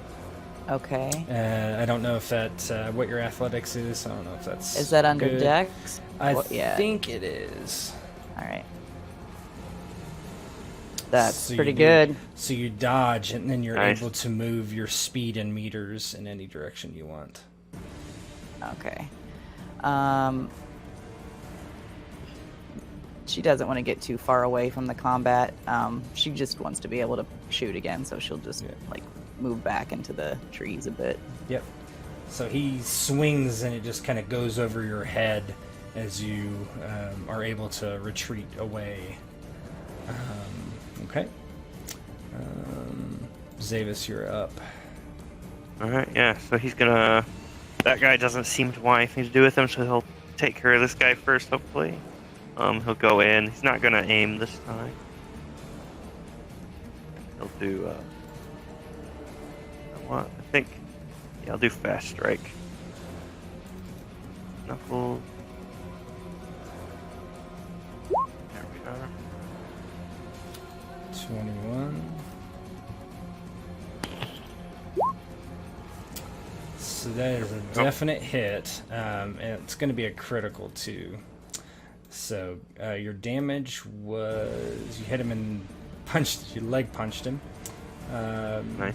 So 13 damage minus 5. So you do 8 damage. So I'm gonna do that. So that's that part, and then you do critical damage too, because you're at 9 over. I think that's just the simple critical. Yeah, let me see. I just had it open. Yeah, it's only 1 under 10, sadly. So it is just simple. So I think it's 3 bonus. 3 bonus damage, which does not get soaked. So he takes that, and then we're gonna roll on the critical table. So you hit him in the leg. So go ahead. Let me grab this for you real quick. So go ahead. That thing has criticals on it. So go ahead and click the critical. And It's going to tell which one it's going to Simple. be. Awesome.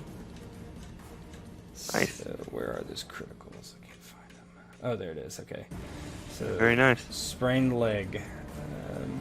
So his speed is -2. His dodge. Yeah, he just punches down into the guy's knee, and then proceeds to go in for his next attack. Now that the guy is hobbled. He gets a -2 to dodge now. Yes. Yeah, exactly. Right, so this one as well will be just straight. Nice. Big fat numbers. Nice. Yeah, he punches like a nightmare, man. Okay. Alright, so he's going to try to dodge again. All the negatives have been factored in. That's another hit. That's for more than 7. That's another critical. But you see the damage is 9. You hit him in the leg again. So 4 plus that's enough to knock him out. Anyway. So how does that look as you just overtake the guy and beat him to a pulp? Yeah, so the guy was kind of moving in to get at him.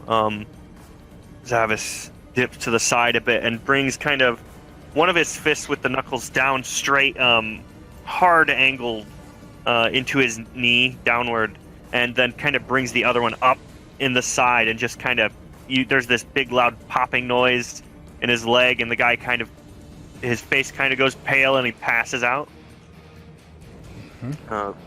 And he then turns. You can move between, right? Yeah, you can move after your attack. It doesn't say you Sweet. can. Yeah, he'll move up, and I'm gonna do an extra Okay. towards this guy. Mm-hmm. Go.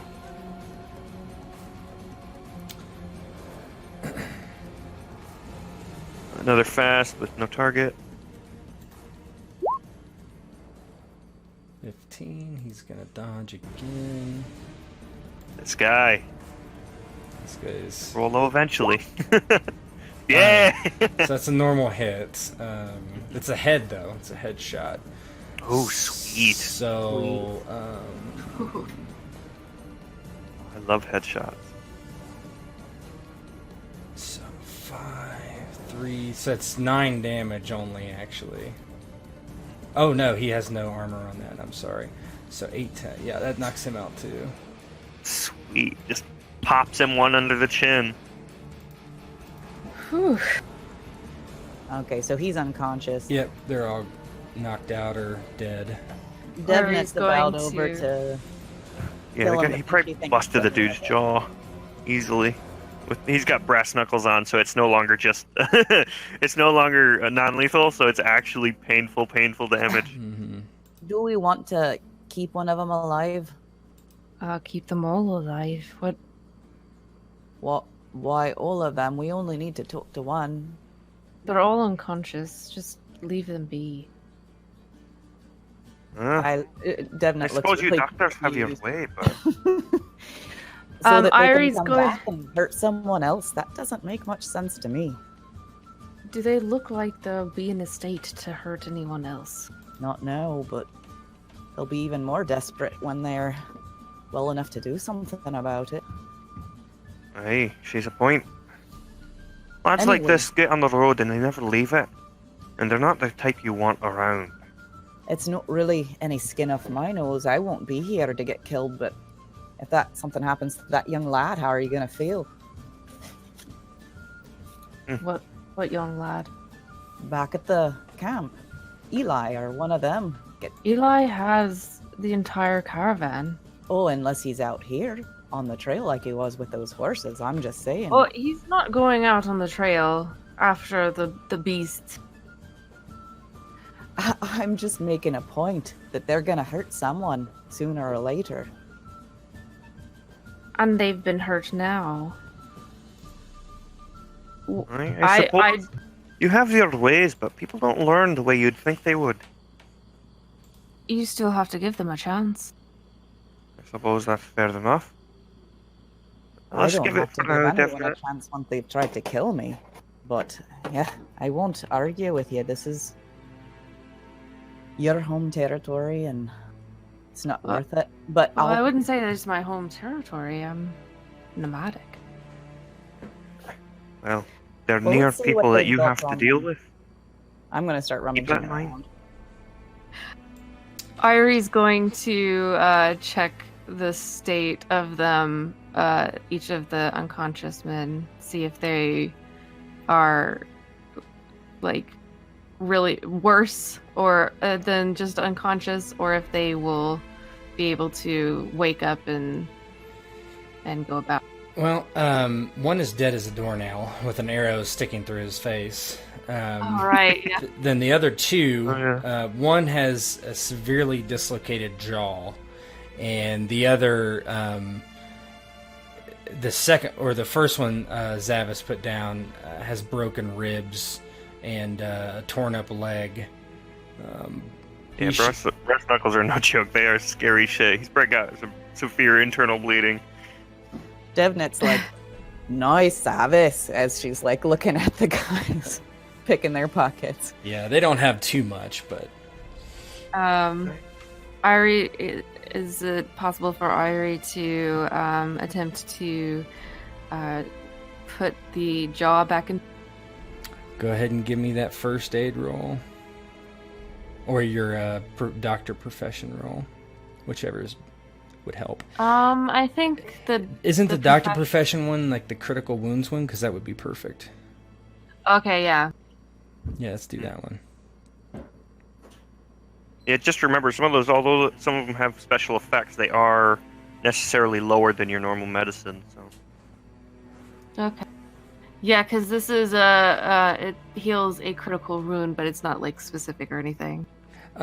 Use whichever one you wish. It doesn't matter to me. I don't think he technically has a critical wound, honestly. I think it was just the other guy, but... Would I be able to use it for both of them, or just one? Yeah, sure. You can use it for both. Okay. Yeah, just do one roll, and we'll just apply it to everybody. It's pretty good. Yeah.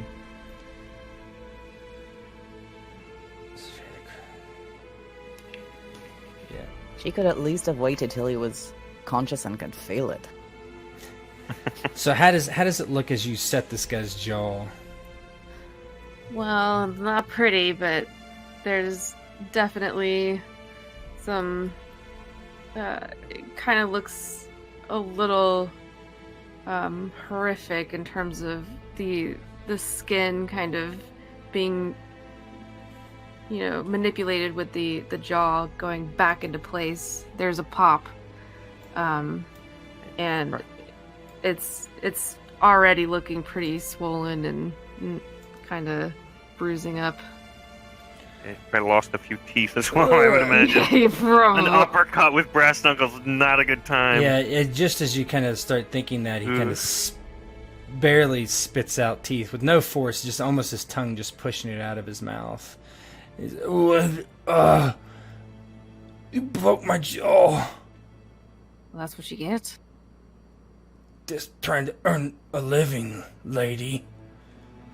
There's plenty of other ways for you to earn a living. Just leave me be.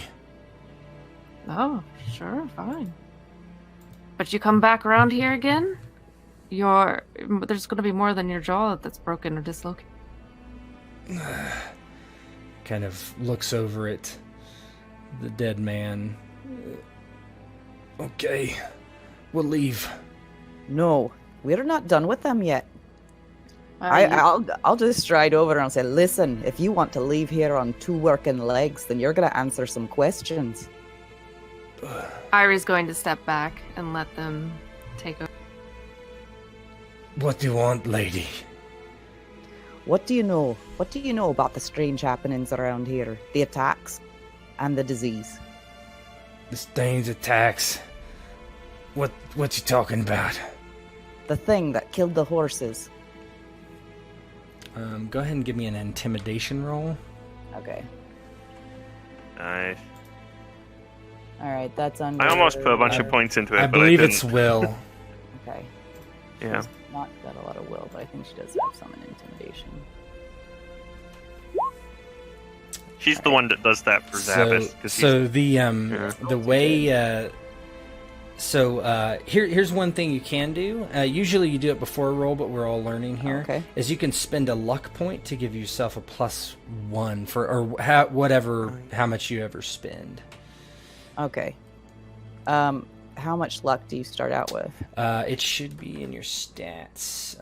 Let's see. You have a total of 4. Okay, how do you regain luck? I think it's after the session. Right? Yeah, per Okay. session. or Well, whatever. yeah, for sure. She's gonna put. How about I do a re-roll That's fine. and put 2 into it. That's fine. And just know this system is not meet to beat. It's or you have to beat to or. Oh, is it? Yeah. If you meet the TN, you fail. Okay. I had no idea. So for modifier, I would add 2. Correct. There you go. Alright. Perfect. So, The horses. We killed them. We killed him. One of the boys dressed up like some monster. Killed him, and we sawed up the bodies, strewn them around. I don't know why. Just doing our job. What do you mean? Doing your job? Who's paying you? Yeah, Zavis kind of steps up with that. Aye, this is most interesting.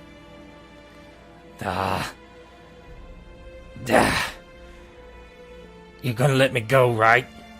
She steps on his, puts a boot on him. When we're satisfied that we've got all the information we need. Fine. We're just a small company. Goldie, he's our boss. Tells us what to do. Goldie. What about Goldie's boss? Who's that? Like I know. I think we know. We do. I think I'd have my suspicions. Mr. Too Ugly. For anyone but his mother to love. Hey. Someone had to pay you, didn't they? Goldie Money's paid coming me. from somewhere. But why? You were paid? I don't know. A little bit. We're supposed to tear this thing up and spread it around. That's all I know. If you want more... What about the illness? What do you know about that? I know I wiped my ass in a pine cone and blood. Blood's everywhere. Well, you We shouldn't didn't feel wipe so your ass bad. with a pine cone. Yeah, not Hey, that would be a recommended. start, wouldn't it? He just kind of grimaces. I don't think it has one thing to do with another. You're just a No. bunch of dirty, sick people spreading it to each other, maybe. Just Now, let me I've go. Listen, I've got Goldie up in my care for his condition. He has pox. I'm sure you're aware. And you look like you've got the symptoms too. Now, if I let you go, you will die. Is that a fact? That is an absolute fact. But if you help me and you testify with us, I will guarantee that I will save your life. Guarantee to save my life and then go to the hangman 5 minutes later. Well, we could work out something for you, I'm sure. An agreement, if you testify. Some sort of immunities. What about this crazy woman here? Looks like she's ready to cut my throat. Not... Oh, Devnet. Well, I mean, she will.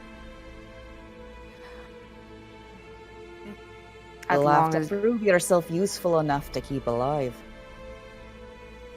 I'll tell That's what true. I know then. If you get this pox from me and don't hang me and cut off my hands and all that stupidity. Just a man just trying to live. Well, what you're doing is pretty stupid. I'm Did you re- even I'm ask reformed. why? Good. Did you even ask why? Ask why what? Why tromp around the woods dressed as some sort of beast? 'Cause he gave me coin to do it. What better answer do I need? If I ask too many questions, well, I don't get that coin, do I? Well, you get your ass beat. I guess so. I wish you hadn't come out here, Doctor, and bring these freaks. That's not my fault. That's your fault. We wouldn't have come out here if you hadn't done anything. And he whispers something to himself. You're not sure what he says, but he's like mumbling under his breath. Eiry, how are we gonna make sure he don't scuttle off the minute our backs are turned? Don't turn your back. Or I'm just saying, are we taking him? We're taking him, right? And I start getting out some rope. We yeah. are going to need to take him, yeah. Especially if he wants to live.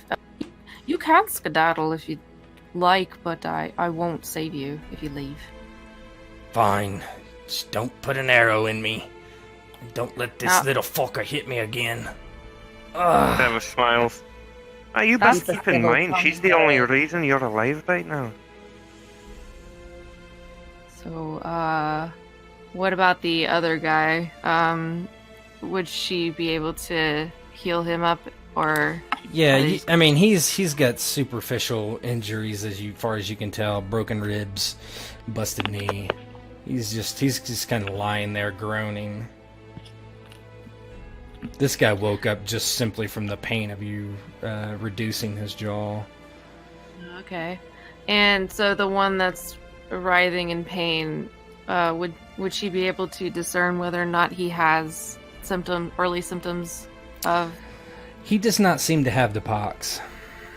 Yeah, you're able to look over him. He does not have the same symptoms. Okay, well, she's going to kneel down anyway. And is he conscious? You said he's writhing? In and out of consciousness. He can be awoken if you want. Oi, look at me. Huh? Oh, my side hurts. Because you're stupid. You know what just happened? Oh, got punched by a dwarf. Hard. Hey, and you'll remember that next time you encounter a dwarf on the road. She's Fuck gonna with us. point over at Devnet, who's I'm assuming she's tying up the other. Yeah, I'm just tying his hands behind his back, and I'll say, Zavis, make sure he don't try anything until I can tie him too. Oh, don't worry, he won't move. Now you've got two options. You can either one lay here in pain and eventually die of the pox because you are infected, or you can come with your friend here willingly and testify with all the information about your employer, and I will heal you and ensure that you do not continue to slowly die of the pox. Oh, well, yeah, that sounds good. I'll come with you. Don't want to die. Right. But man, my side really hurts. Devnet, you've got enough rope for two of them? Oh, Hey, I've you've got always got some as enough well rope. if we need it. I'll bring some more rope over to him and press on his ribs a little bit with my foot. Say, is this where it hurts? Yes, you don't have a doctor's touch. No, I'm just trying to find the right spot. I think it's right here, Eiry. Oh, that's it. Oh, God. I always said I wanted a fine woman, but I said, I take it back. She'll just laugh to herself and then start tying his hands behind his back. Well, or at least holding him down if Eiry's gonna do any sort of treatment, set his ribs or anything. Yeah, there's not really much you there to can help do. as well. Yeah, I think it's mostly just resting. Yeah, you could probably wrap it later, but it's, whatever. Yeah. Yeah, while we're out here, probably not. Yeah. So I was just going for hands behind. the Yeah, back. they're all secured. Mm-hmm. well, I suppose we should deal with this matter first before I go and get some herbs. Well, should we? We're all the way out here. You want to get your herbs and then head? Well. I guess To we be can honest, just- everyone that's infected is all criminals. So they have to prove their worth in order for me to even go out and purchase. You have an excellent point. Hey, But a good now point. we just need to figure out why they were doing this. Now, we have our suspicions, but could this witch in the woods, I hate to, that people say every old lady in the wood is a witch, but we don't know who was employing Goldie to do this. Oh, well, we do, don't we? We do? Well, we know that they Mugsy. were paying him. Right, we know. If we're sure, he's definitely the most suspicious. Hey, he paid for his injuries and such. was definitely working for him in some way. He even admitted to having him under his employ. Goldie, I mean. Right. I think you're right. And he wouldn't have probably valued them enough to pay for their care if they didn't have something on him, particularly Goldie. I Maybe would agree. worried that- He's hiding something, that's for sure. And him Well- being around the caravan, I'm not quite fond of that. Well, I have no problem with trying to make that pig squeal. I say that's where we go. Alright then. Well, I'll lasso these two up, hold on to the reins, and if they can keep up, then they don't get drags. They just look at you. You know, they look like they want to say something, and Zavis, you've seen this look in men's eyes. It's clearly these guys probably aren't so fond of non-humans. And They he don't kind of say anything. approaches them again. You best listen up. If it weren't for that lass over there, you'd both be eating dirt far more than you have already. Keep in mind, when you choose the job you take on the road, that you're taking a risk with that. You should know the consequences before you try and do something like this. Do you think I just fell off the turnip truck? Well, you certainly act like it. Just take me to wherever the hell you're taking me. I'll testify. But I don't need a lecture from a fucking dwarf. Devnet hears that and just strides right up, pulls out her dagger, and says, "You keep a civil tongue in your head, or you'll be sitting on the sharp end of this." Sneers Hey. towards you. We'll see how much you bleed from your arse then. They're cowed enough to shut up now. And he Eiry's tugs on the not rope. going to stop any of So I you're guess leading them back. I guess they head west back to the caravan. Okay.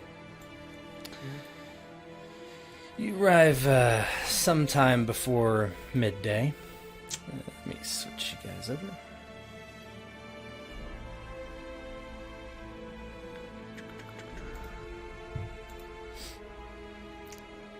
Too many slides, okay. Most of them are archived, but okay.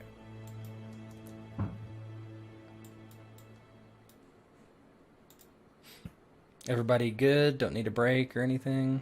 I don't think we have too much longer to go, but No, I'm good. I'm good. okay.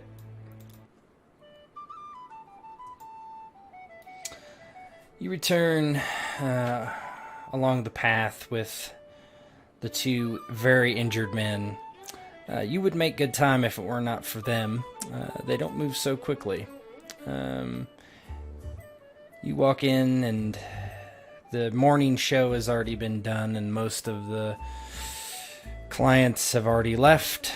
And so that leaves you kind of walking in, and the only people around are other members of the caravan. Is Big Billy Ben anywhere? Yeah, you see him just kind of giving random orders to people and whatnot. She's definitely going to go up to Ben. Alright. I found your monster. We all did. The dwarf turns and looks back to you. What, girl? What's that? Who are these? These are your monsters. Yeah, Zavis kind of tugs them forward from the rope. Go on, say it. Tell him. We're paid to cut up a horse. Make it look like something tore him to pieces. The dwarf rubs a hand through his beard. Is that so now? And who paid you? Goldie. Goldie's paid us. Ben looks to Ori. Who's this Goldie? He's the man that's in my first aid tent. He's under the employ of a particular merchant that's only been with us for a few months. I'm sure you know. Same one that put out the contract for The Witcher. I thought he did. Well, then maybe we should go pay him a visit. I think we should. I think we should grab Goldie first. I think that's I personally, I'll check up on him, but he does have the pox. I would rather not bring him out around you. Oh, true. Actually, just leave him be then. If he didn't know that we brought these lads here, then he'll just stay there without thinking anything of it. that's smart. Unless he knows something we need, and I suppose we might find that out. Well, if he leaves, he dies, so that's on him. Aye. So it seems maybe he's trying to attract a witcher. Why would someone do that? I don't know. Suppose we need to go and find out. Perhaps he thinks he could get some cut of the coin somehow. Big That was Belly enough for Ben, me. You know, Elaborate.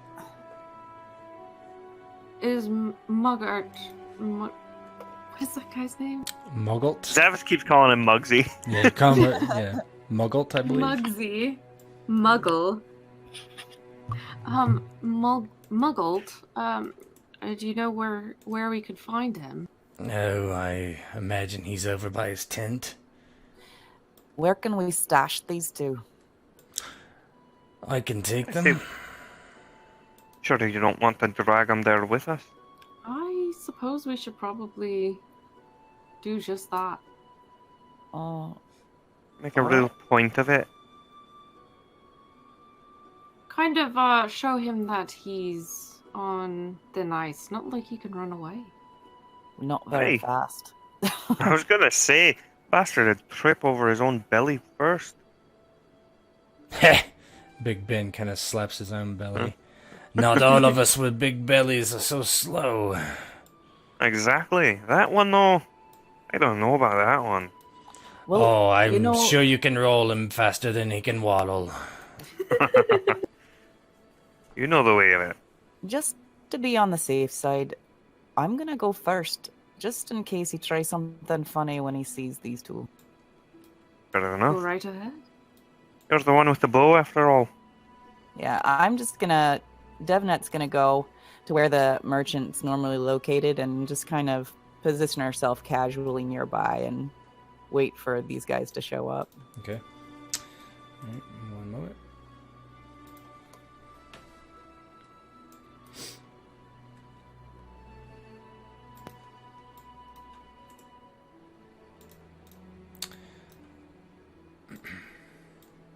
Kind of everybody is lagging behind as you kind of get there, and Muggles is rummaging through his supplies as seems normal. Turns around and sees you. Oh, lads, you're here. I hope you got those weeds from that witch out there to help cure the pox, huh? We definitely found what we were looking for. Oh, wonderful, wonderful. Did you come to talk I about just anything? wanted to spend some quality time.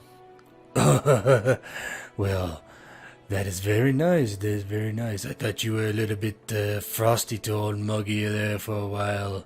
Oh, I do come off that way, but perhaps you should get to know me better. No? Well, I have some pickled eggs here. Brand new. Don't worry about dropping the others. No problem, no problem. It's just so gross. He really He's trying to act interesting. It's a tough act. And he's like a pro. So, why don't you show me your wares, Mr. Muggled? Yeah. He kind of looks around and Where would we go? Eiry is going to. What's wrong step with here? Right up. here. he's just kind of like looking around, kind of confused. Interrupt. Oh, Oh, the look, doctor's it's my here. friends. He kind of groans. Doctor, yes, you found, you were able to get a good price. I hope I would have went with you, but, oh, my back is a bit sore these days. Oh, I know. I'm sure it's quite achy. We did bring some friends that wanted to say hello. Yeah, Zavis yanks the ropes and pulling them forward into view. They're friends of yours? Don't know them. Oh, well, you might not know them directly, but they are of a Goldie. Goldie, he's, He's the man you paid for me to have healed. Oh, yes, he, looked like a man in need. Never say Mogot is not a generous man. Can I do a read on him? Oh, you don't even need to. From Yeah, everything cool. you said, he's Yeah, I just, yeah. Goldie seemed to have much more to say about it than that. Well, I barely know the man, That's not what he said. He said a whole lot. Oh, what did he say? Zavis kind of saddles up alongside Devnet. Oh, he said plenty. He said plenty about these lads dressing up and your orders on to do such. Dressing up for, a play, a dance. On those horses. Why would I want to kill horses? don't That's you tell actually me? why we were here. We wanted to ask you why. I don't know what you mean. Now listen, we know that it's really Goldie's plan, and if you come out and tell us what you know, then he'll hang and you can go free. Oh, man.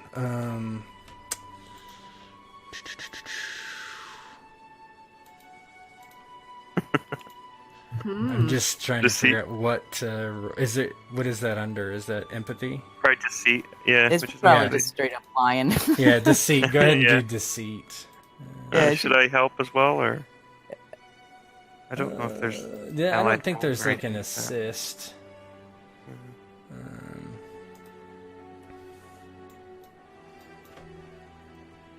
Well, at least he'll only think I'm lying about the going free part.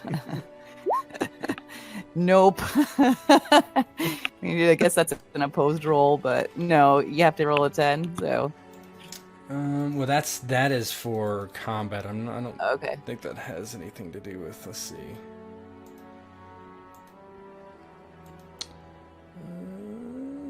I guess she just looks too much like she wants to kill people for anyone to believe she's gonna Or let at him least go. kill him. Yeah. Yeah.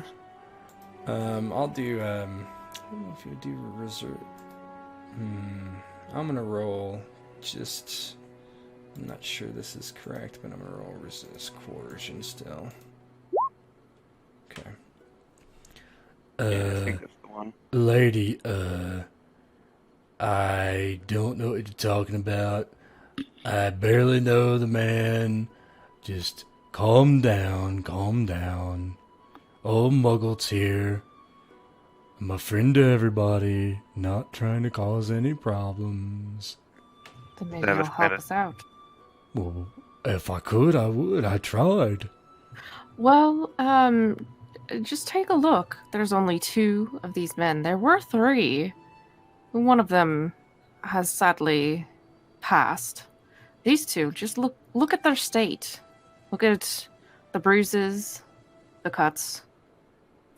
Now, your skin does not look like it's got any bruises or cuts. Would you like to keep it that way?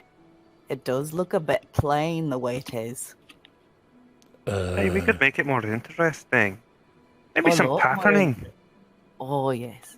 I think your knuckle dusters could leave a lovely pattern. Yeah, he pulls his hands out of his pockets with them on. I Uh, think they could. let's not get rash. Let's not get rash. Then start talking. Well, maybe we should talk to Big Ben. He knows me. I would never do any. And kind of at that point, Ben just kind of walks forward and crosses his arms over his chest, letting his elbows kind of sit on his belly. And I think you need to start talking. And Mo goes, oh man. Look, I didn't want any problems. You think I wanted to kill a bunch of horses? kind of like scratches his chin. Just let me go, and I won't cause any more problems for the caravan. I'll just be on my way. You can even keep my stock of pickled eggs and other items that you like so much, and we'll just call it even. You're not giving us anything of value right now. So what is stopping us from ending you right here? You just gonna murder me? Well, you're not talking. Like, what exactly was the point in killing those horses? And the get-up? Alright, He kind of looks around. He looks very nervous all of a sudden. Like, more nervous than even you guys threatening him. He's like looking if somebody else can hear. And he's like, that crazy son of a bitch isn't here, is he? Who's that? Zavis kind of steps up. Don't worry about nothing. No one's going to hurt you as long as we're here. Understand that, I lad? don't know about that. He's a madman. Made me do it. Told me to hire a bunch of killers. Get the Witcher here and have him kill him. Can you describe this madman? No, you know him. 10 Blades. 10 blades. so 10 Blades is one of the jesters of the caravan. He's been there maybe a year. Let me swing out his token. He looks like this. He is a juggler. He juggles long swords, essentially. And does acrobatics. I hate clowns. Oh, he threatened me something awful. He had one sword to my belly and one sword to my balls, and let That's me tell quite you. a reach on that man. Nice. Zavis giggles at that. So 10 blades is the one that hired you? He didn't hire me. He just said if I didn't do it, he'd kill me. But why you? I don't know. I had the contacts. I don't know. And he didn't say anything about why he wanted the Witcher here. He just kind of... No, besides to kill him. Did he want a specific Witcher? Oh, yes. The Dryden fella that you were talking about. That's why I asked. Make sure it was the right one. Huh. Interesting. So, can I go now? Well, that's up to Devnet. Devnet says, well, she looks at Big Belly Ben. He's the boss heir. Ben... The lower hair, anyway. He kind of, like, looks at his beard. You join my train, my caravan. Fall under all our laws. What do you think, Doctor? He's the one that put you in danger. I'll let you decide what happens to this fat sod. I say he packs up and he leaves with his crew. And his stinky eggs. And you don't come round a caravan or this location anymore if we see you here? or we hear of you doing any sort of business here, we'll hunt you down. Okay.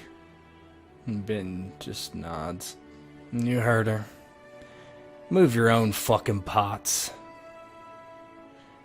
Alright. And he starts, like, packing his wagon up.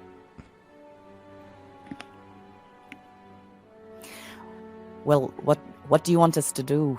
You've got a dangerous man in your camp, Big Belly Ben. Hey. We can go look for him. If he's still here. All He'd right. be in the main tent. What do you say, Zav? Doesn't sound like a problem to me. Give me a moment, though. He kind of steps aside over towards the bandits and whispers to them, "Hey, so, once you get all taken care of, keep in mind, you need to pick better targets if you're going to do that sort of thing again. Like, perhaps, a lone merchant that's just been kicked out of a caravan and has no guards. If you understand my mean, lad." They look at each other and look down at Zavis, and the one that's been speaking the most, his jaw is huge and swollen. Yeah, I think that's a good idea.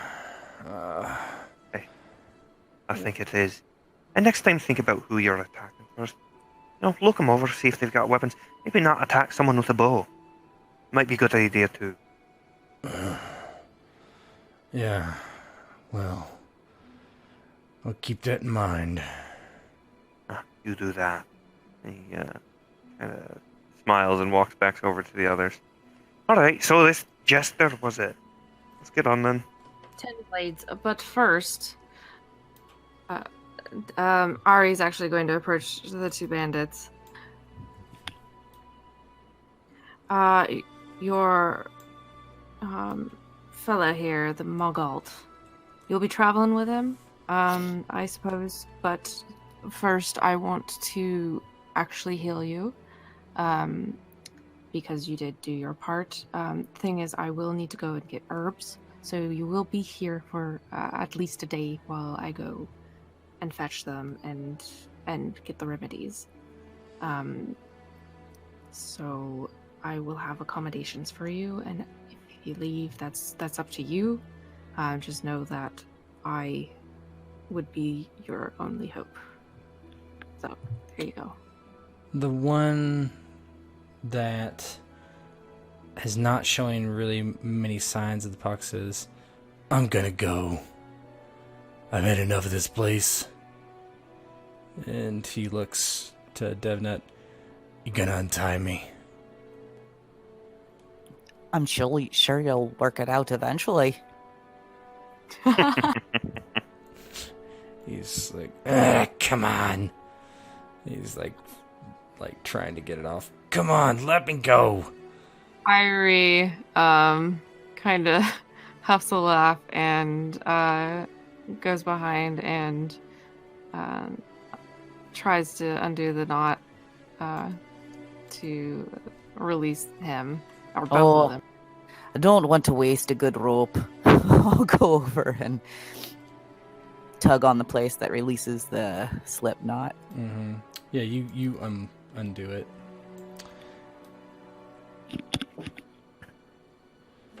And yeah, he just kind of steps away, and he just shoots a glance at the three of you and walks towards the exit and the path away, where the other one just kind of, Okay. he's the one that's got the broken jaw. He's probably sick of talking at this point. Probably hurts like hell. And Mogult's just, he's sweating profusely, and he's only moved like a couple pots, and I'm gonna need some help. and as he kind of says that, everybody kind of walks away. Yeah.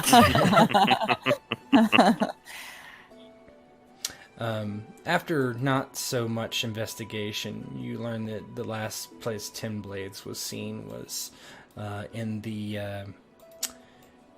the Comfort Girls tent. So I'm going to move you over there. 2 seconds, 2 seconds.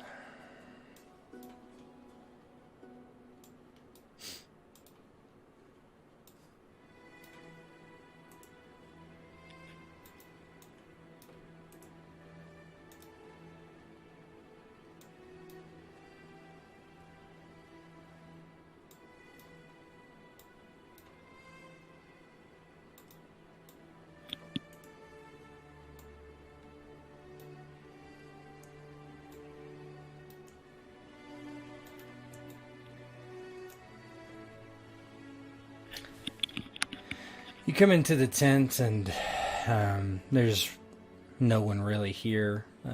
There's a couple of the quote-unquote entertainers sitting around, but they don't really pay much attention. A couple look up, kind of surprised to see the doctor in. But for Devnet and Zavis, one stands up and actually makes her way towards you.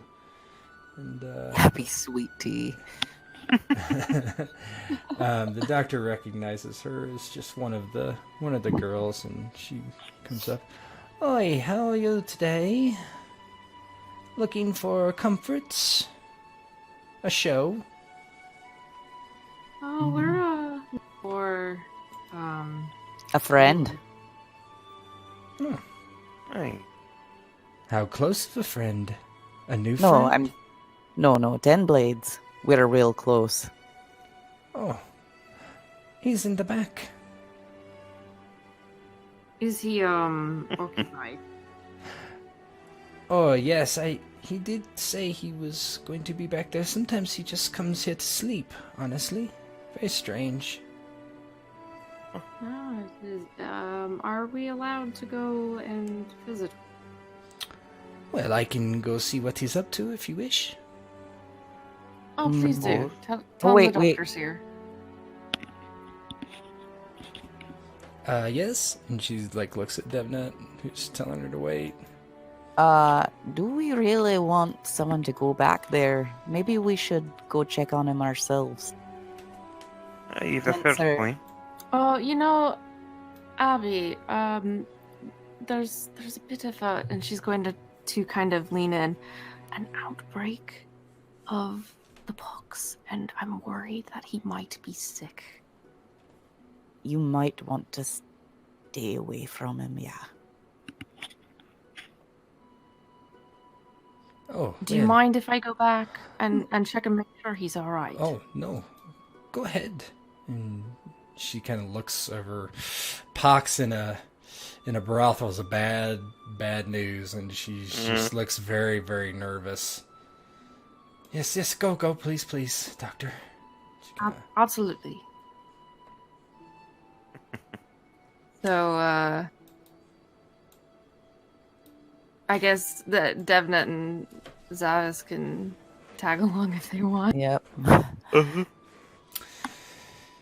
You head back to the room, and the curtain flap is closed with a small tie, keeping it there. You don't hear anything. You don't see anything.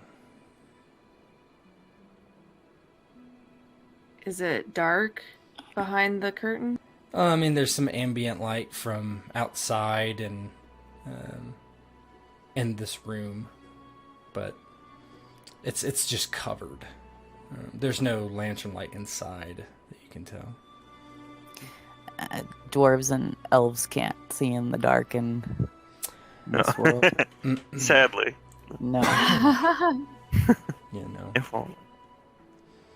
I mean, if you pulled it back, it would illuminate it, right? It's just a closed curtain on a room. Being the doctor and having a good, excuse for being there, she's going to pull back the curtain, and then kind of is there any place that she could knock to kind of garner attention? There's a table outside. You could use that as something to grab somebody's attention if you wanted. You kind of use that as like a little, you know, hey, I'm here, and then go, wait, Tin Blades, are you in? It's Eiry. There's no response. Does pulling back the curtain show or illuminate anything more? And If you want to pull back the curtain, you could see inside. Yes. what does she see? As you pull back the curtain, you see something totally unexpected. You do not see Tin Blades. It's a quite dramatic and sad thing. You see Eli. His pants around his ankles, his head thrown back, a red smile cut underneath his chin, blood pooled in his lap,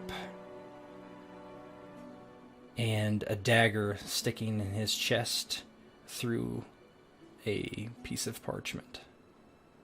She's immediately going to rush over and check on him, see if he's alive, see if He is very, very, very dead. Seeing her rush in, Zavis follows. Oh yeah, we both are in there. I'm sure she makes some sort of cry of "Oh my goodness" or something. Okay. Yeah, I mean, it's clear that something's amiss, and you just see this dead 10-year-old. And there's a piece of parchment stabbed. So basically, there's a dagger through the parchment, attaching it to his chest. How long would she be able to tell how long he's been sitting there in that? The blood is not 100% congealed, but a little bit. It is probably within the last hour. Okay. That bastard.